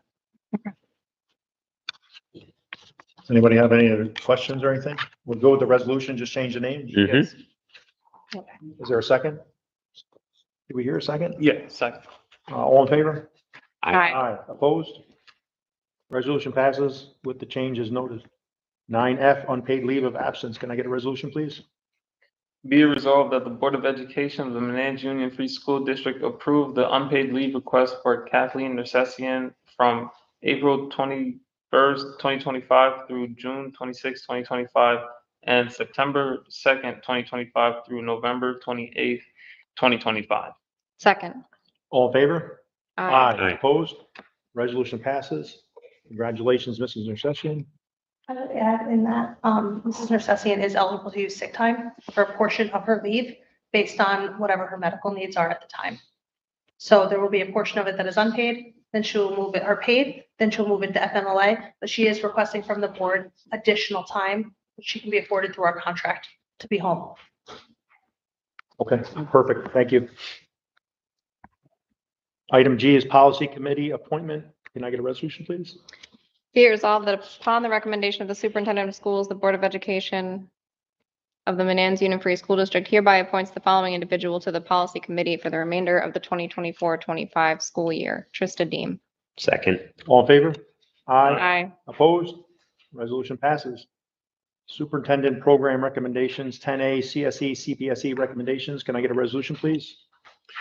Be it resolved that the Board of Education of the Manans Union Free School District hereby approves the CSE, CPSE recommendations as submitted.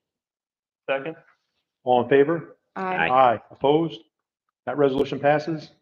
Can I get a resolution for the substitute teachers who are fully cleared, please?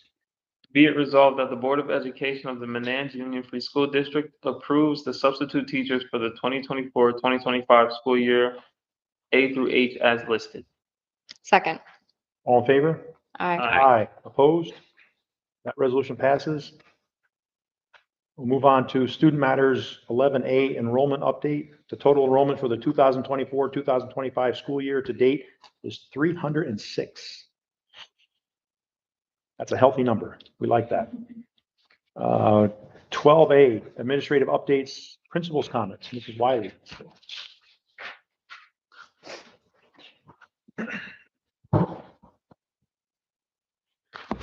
And I will say to the way I normally do my business so fun is because you all do all this stuff. So this all happens because of all that, right?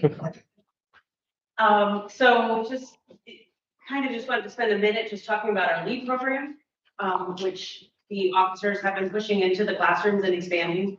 The kids have had great reviews about it. PJ is a big hit amongst all the kids, but also Officer Coleman has come in and the kids have really had fun with it. They do a lot of hands-on active engagement. PJ spoils them with pizza at the end of it with a party, so they enjoy that. But it's been a real hit. The kids have enjoyed it a lot, so we thank our officers and this is a new pilot this year. So I just wanted to report out that things are going well with LEAD. And just a couple other, things that are going on around and about.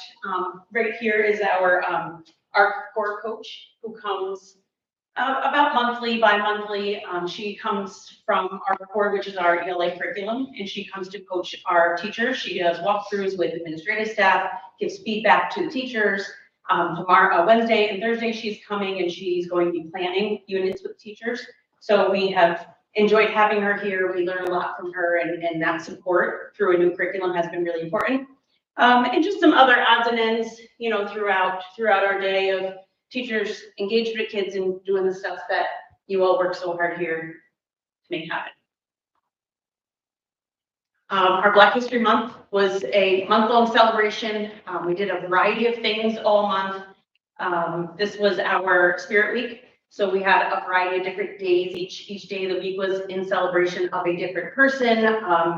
We had red, yellow, and green in honor of Garrett Morgan, who is inventor of the traffic light. We had a variety of different dress-up days. So the kids enjoyed that. We had a PJ day. We had a rock star day.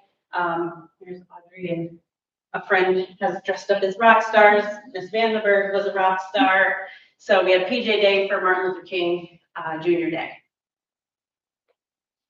More dress-up days. We had a Jackie Robinson Day. Look at this. So we dressed up in various sports to honor Black Americans' contributions to sports during that time. During another week, we had a Black History Month stop and reflect time. At some point during the day, not in the beginning during announcements, but during instruction, I would stop the whole building. And we would spend a minute or two. I would share a poem or a reading or some type of event in Black history. And then the teachers would spend 7 to 10 minutes reflecting with the kids. They could draw, they could write, they could dance, they could someone did directed drawings, they could do a read aloud. So they just stopped and spent some time really reflecting on the contributions of Black history in Black history. Our students had our high school fair. So we had our schools come, we had Shaker, and we had Tech Valley, and we had Waterloo was here. Yep, during the day. So they came and talked to our 8th graders to help them make their choices. I think the choices are rolling in. So students we're excited about learning about the places. And then just this week, this week, they went to Tech Valley and they visited, and you won't see that in the presentation, but I just wanted to add that. And they had a great time there. They really enjoyed it. And I know when they left, Tech Valley and Sherry both agreed that they would do this again. The kids enjoyed it. It was a great experience. We have them here. They do science projects with us.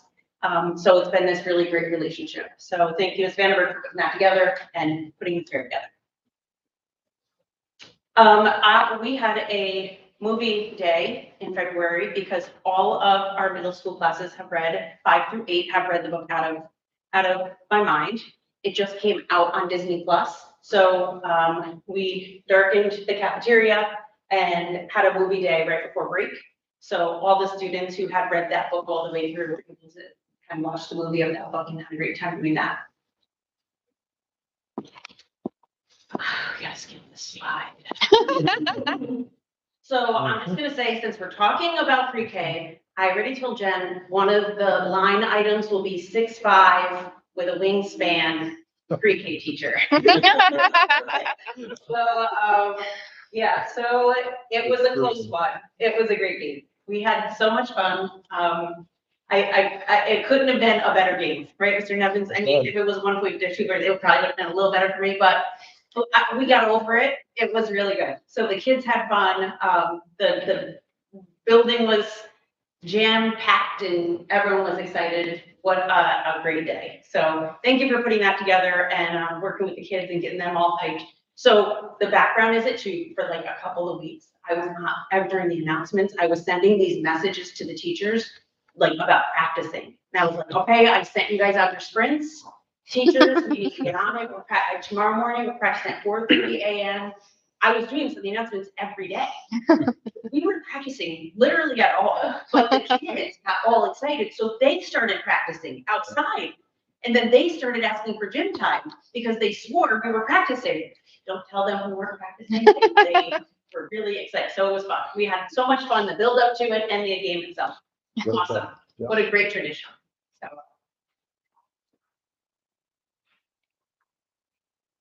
We had 100 days and 101 days festivities. So this was just a few pictures from the day. We had a faculty meeting and we had one of our staff members made us a 101 day cake. We enjoyed that. I asked for teachers to send me 100 students that deserve positive phone calls home. And so I spent the 100th day calling home to 100 students and families. So that was a huge joy to be able to spend the day talking to families and teachers' phone calls. You know, the nominations just came rolling in. So that was great to be able to do that and reach out to families in that way. So this was an evening event, and it blew by so fast, but it was incredible. I will first and foremost just shout out the teachers because what they put together for the kids, everything in the hallways, all the projects, all the work, that happens over the course of the whole month. So they don't put that together in a day. All those projects, the A to Z projects through the building were done by the teachers in the classrooms, and the kids really came through. And then we added some other things this year. We had our barbers come. We had 3 barbers come and do haircuts for kids. We had a drummer come who came and do some drumming, interactive drumming with the kids. Sienna brought their step team and did a step performance, and Dustin Parsons' husband sang and opened it up with Lift Every Voice. And I think there was several non-dry eyes, including them. So it was a beautiful, beautiful start to the evening and a really great night.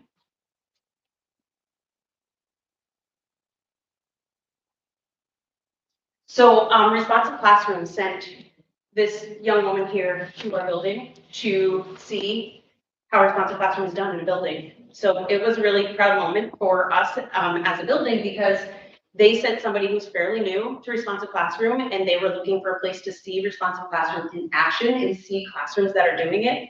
And they called up and said, do you mind if I just come and see what it looks like? She just started with Responsive Classroom 6 months ago and wanted to see what social emotional learning looks like in our building.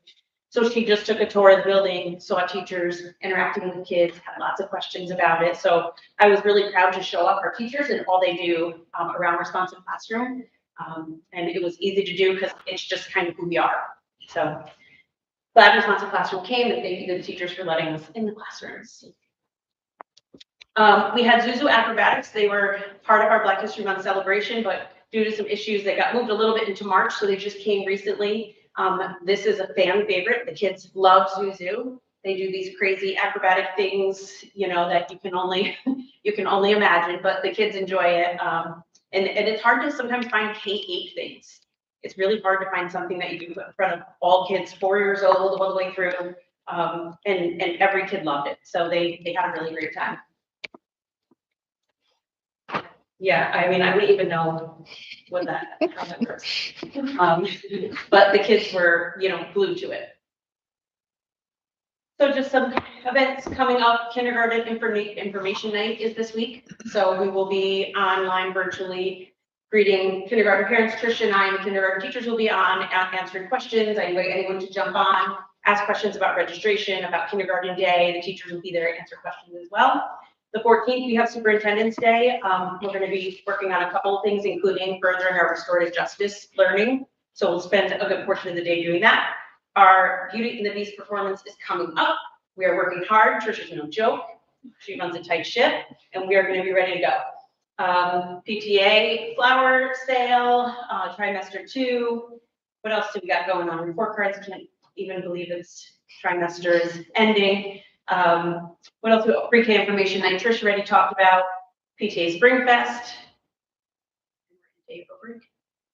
Any questions? The PTA meeting tomorrow, March 11th. It was left off the school calendar, but Yeah. tomorrow night PTA meeting, 6 o'clock. And it'll be last year. And it'll be live streamed. Thank you, Trish.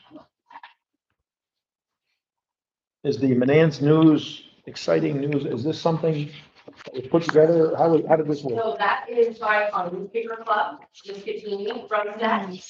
That is hot off the press today. So that literally just got put on my desk today. Just starting to go through it. The kids do a really nice job. They work with Ms. Kattini on that in an after school club. That's great. Yeah. So a request is being put in front of the board to put in a game room? Is that what I'm reading here, or is that, we should discuss that further at some point? That is not something I. Okay, all right. We can add that to discussion. Fair enough. Thank you, Mrs. Wiley. Superintendent comments, please. So just last week, I had the opportunity to go to, New York State Council of School Superintendents winter conference that is held, each year at Albany. The winter conference, had a variety of topics, everything from updated budget presentations from the governor's office to, legislative sessions to more information about artificial intelligence and the role in school.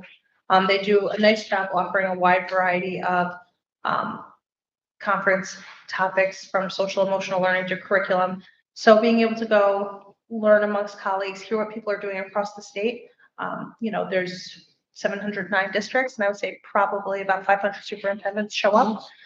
So it really is a nice opportunity to network, hear what other people are doing. And it's a variety of presentations from school districts presenting to what they're doing to, state updates and things of that nature. So it was definitely a worthwhile, it's about 2.5 days. So it starts on Sunday, it's a full day Monday, and then a half day Tuesday. And then the second piece for you is that we have our final superintendent's conference day of the year this Friday. What I think is probably most exciting about this upcoming superintendent's conference day is that it will be our final session with city BOCES around restorative practices. Our teachers have undergone 2 years of training in the area of restorative practices. And now we were in our final session, or our final phase of restorative justice.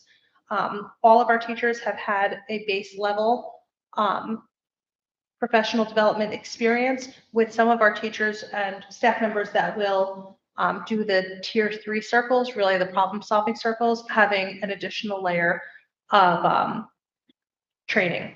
So we will continue to work through that process, continue to implement. Mrs. Wiley and I had a conversation regarding tracking over the course of this school year into next year, how many days of suspension has been reduced through restorative practices, because that'll be number of days that kids were in front of teachers instead of home. And that is really ultimately the goal, right? We want to use restorative practices when, not suspension is, I would say, probably the highest level, right? Because that's when we know we have in-school suspension, out-of-school suspension, and that's when a kid is missing instruction.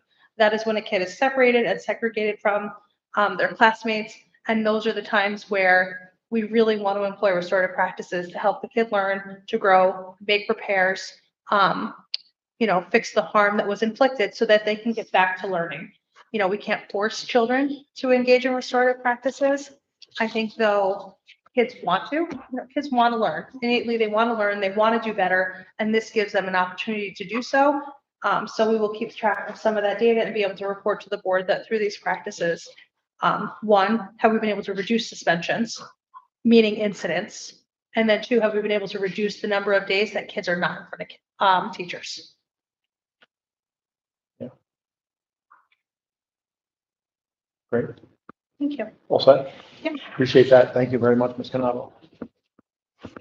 Item 13, miscellaneous. This part of the agenda is for board members to suggest things for next month's meeting, topics, or if they have anything they want to share. Does anybody have anything? Only other thing I had besides the PTA meeting is I believe baseball registration is open. If anyone wants to do Manans, baseball, Little League, or T-ball.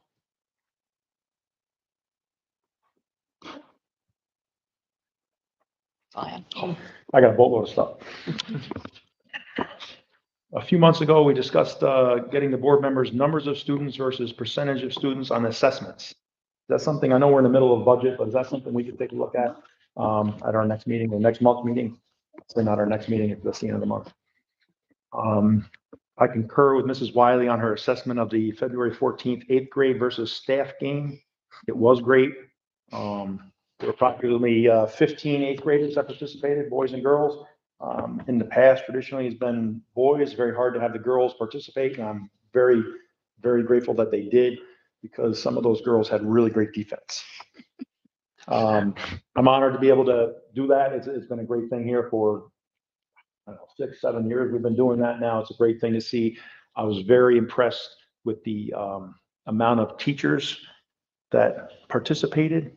Sometimes when you're older, playing against youth doesn't always agree with the body. But Mrs. Wiley she comes and plays. And I thought she was very aggressive and played the game well, right up until my son, who was refereeing, gave me a technical. Me. Okay. Yes, no, I received, no, I'm saying it, the aggressive play was great, and I might have said something one too many times. So, anyway, appreciate that. Right after that, the next day was actually the Manan CYO basketball alumni game. It was high schoolers versus adults.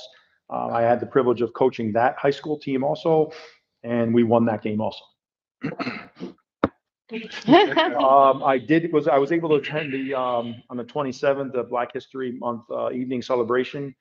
I have to say the artwork in this school is phenomenal. Thank you to all the teachers and the time you guys put in to make that happen. And administration, everyone involved in getting everyone here, from haircuts to the drumming to Sienna's down stock. It was incredible. The time I spent here was wonderful. I know board members were here for that too. As well It as was a great night. Jake Ashby, state senator. So thank him for Senator coming. Ashby was here also. He got a private tour, I believe, around the building. Is that how that worked? Let's see. March 13th, the village is doing their budget workshop. That's this week. The 17th, the village is planning on going to vote over the tax cap, just for information.